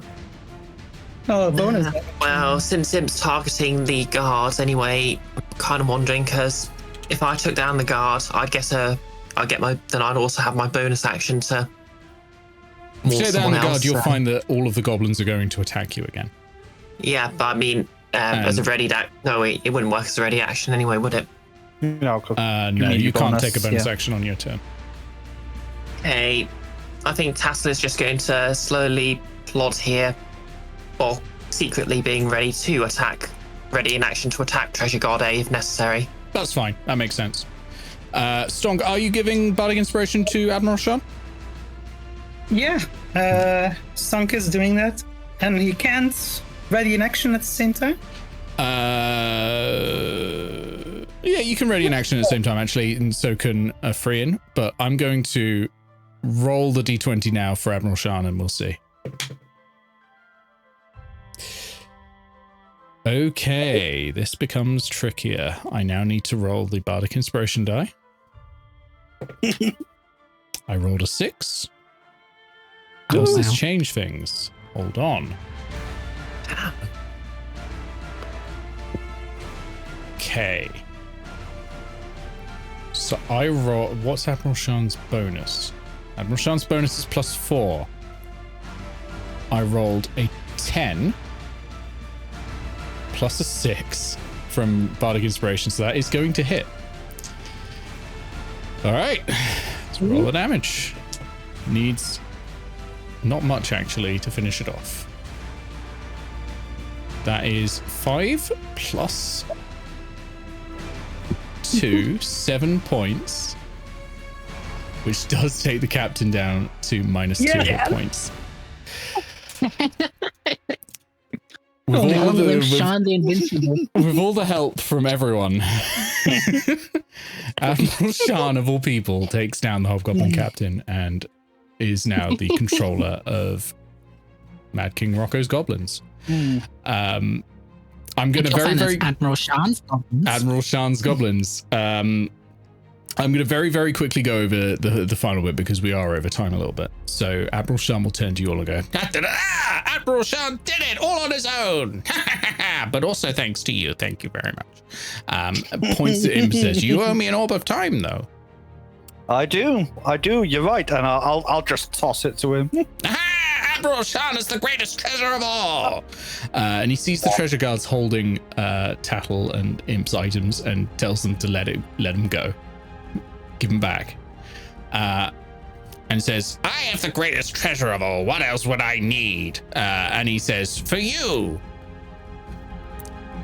And it's going to be, for you, Lord Stonk. For you, Lord Freyan. For you, Lord Tattle. For you, Lord Imp. You may have one thing from my treasury. And a bit of gold for your trouble. Thank you, wise and kind Admiral Shan. Much obliged. Tattle has just reverted to humanoid form and started slow clapping. So Admiral Shan goes into the treasury and says, I will pick some things for you. And brings out a sack that has some gold pieces in. I'll tell you what that is later. It's about 200 in total. A couple of gems, another 150, and 4 magic items, because I rolled this beforehand, right? And I genuinely ended up with 4 magic items. This is not contrived. This is absolutely rolled. Okay. And the weirdest part is I think every one of them will fit the party, but if not, you can always trade with other members of Airedale, or you can sell them, whatever works best. But here you go. First of all, he brings out a small pair of reading glasses. And he says, these let you see super far, yes? Yeah, oh yes, the best. Admiral Shan's lookers, I call them. They are the eyes of the eagle. The eyes of the eagle are pretty fantastic. They fit over your eyes. While wearing them, you have advantage on perception checks that rely on sight. In conditions of clear visibility, you can make out details of even extremely distant creatures and objects as small as 2 feet across from 2 miles away. Jeez. The next item is a staff. And he brings that out and he says, perhaps this one is for the Catwoman.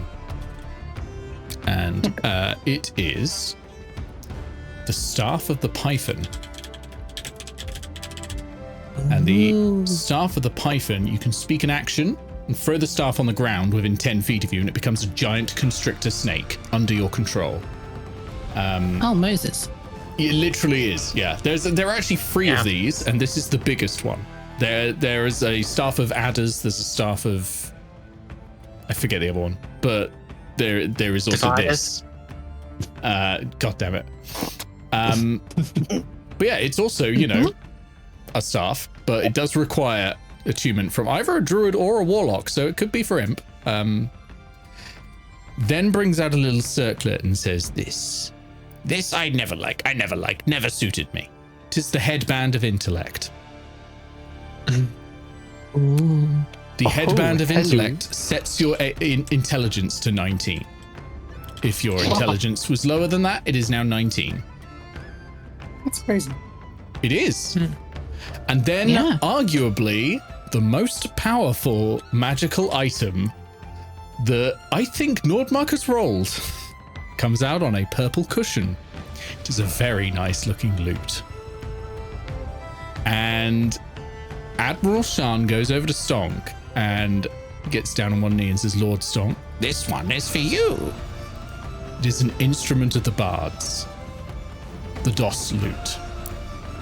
It is an exquisite musical instrument, one of the finest of its kind. Each school of bards has one instrument of the bards that is their finest example. You know Stradivarius, like violins and that sort of thing. That's what an instrument of the bards is. It's the finest one. But unlike Stradivarius, these are actually useful. If anyone attempts to play this instrument without being attuned to it, you will take psychic damage. But if you are attuned to it, oh wow. You can play the instrument while casting a spell that causes any of its targets to be charmed on a failed saving throw and impose disadvantage on the save. So any charm spell is suddenly twice as hard to avoid. But the effect only applies if it has a somatic or a material component. But like Charm Person, for example. But that's not the main thing. Here's the main thing. Instruments of the bards can be used to cast spells. All instruments of the bards can be used to cast the following spells: Fly, Invisibility, Levitate, and Protection from Evil and Good. In addition, this instrument, the DOS lute, can be used to cast Animal Friendship, Protection from Energy, Fire Only, and Protection from Poison. Wow. Amazing. A bard is the only class that can use this item. Wow, thank you, King Admiral Sharn. This is quite an honor, and I shall use it wisely. This is good, because I'm gonna need music in my halls. By the way, one thing I should add, I say it can be used to cast those spells.